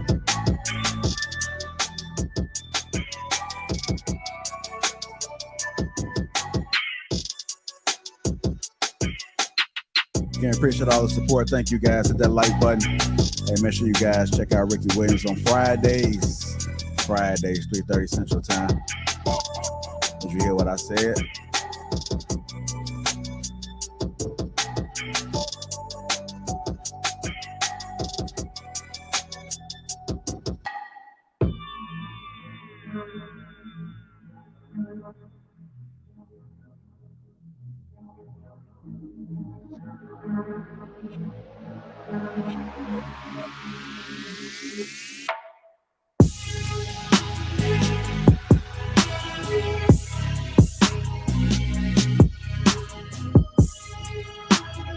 Appreciate you, big bad boy. It's the last track.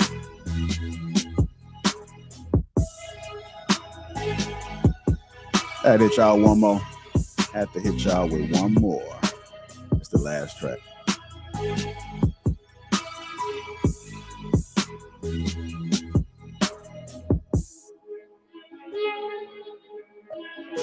Hit that like button if you haven't already.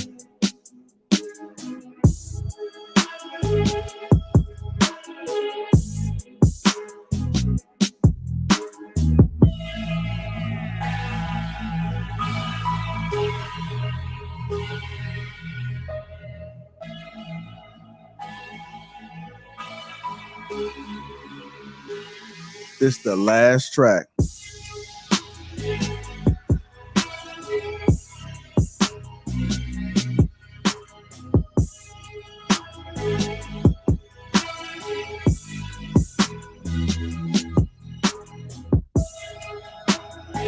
Y'all missed another banger. Make sure you guys catch it on the replay. Just want to say thank you, man. Thank you guys. Without you guys, we would not be where we are today.